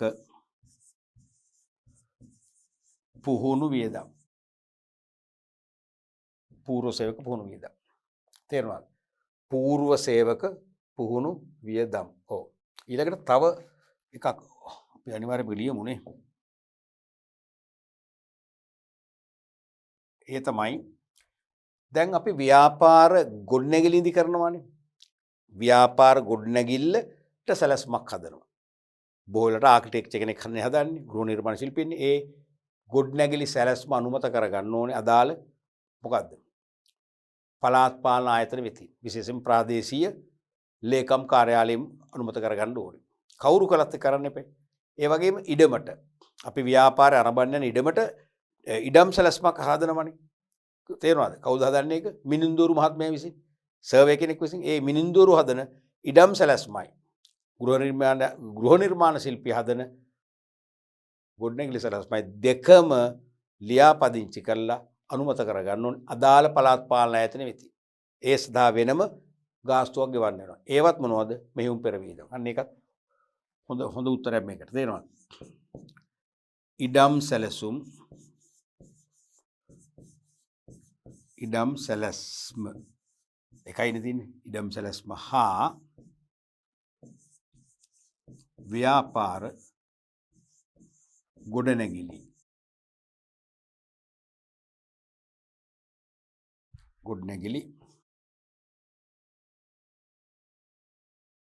සැලැස්ම අදාළ පළාත් පාලන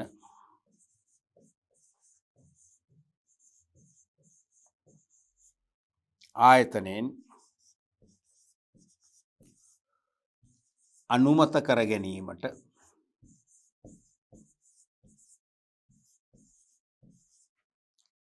ගෙවිය යුතු ගාස්තු ඒවත් මෙවුම් පෙරවියදම්.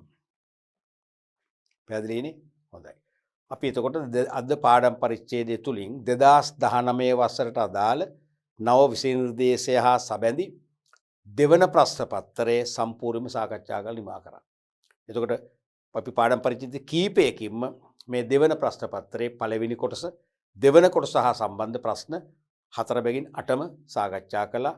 විභාගදී ප්‍රධාන පාලක පරීක්ෂකවරයා අපේක්ෂා කරන පිළිතුරු වල ස්වභාවය, ධාරිතාවය සහ ඒ පිළිතුරු වලට ලකුණු ලබා දෙන ක්‍රමවේදය අපි හොඳින් අවධාරණය කරමින් අපි මේ පාඩම ඉතා සාර්ථකව සාකච්ඡා කළා. මේ තුලින් විභාග ප්‍රශ්නවලට ඔබට අලුත් විභාග ප්‍රශ්නවලට ඔබට යොමු වෙන්න, ඒ වගේම ඒ විභාග පරිචය අනුව පිළිතුරු ලියන්න අනිවාර්යයෙන්ම පෙරට වඩා අලුත් ජවයක් ලැබුණා කියලා මම විශ්වාස කරනවා. අපි තවත් ඉදිරි පාඩම් පරිච්ඡේදවලදී මේ වගේම අපිට තවත් තියෙනවා 2020 අලුත් විභාගයේ ප්‍රශ්න පත්‍රයේ 2021 අලුත්ම ප්‍රශ්න පත්‍රය අපි මේ දෙකත් ඉදිරි කාලේ සාකච්ඡා කරන්න බලාපොරොත්තු වෙනවා.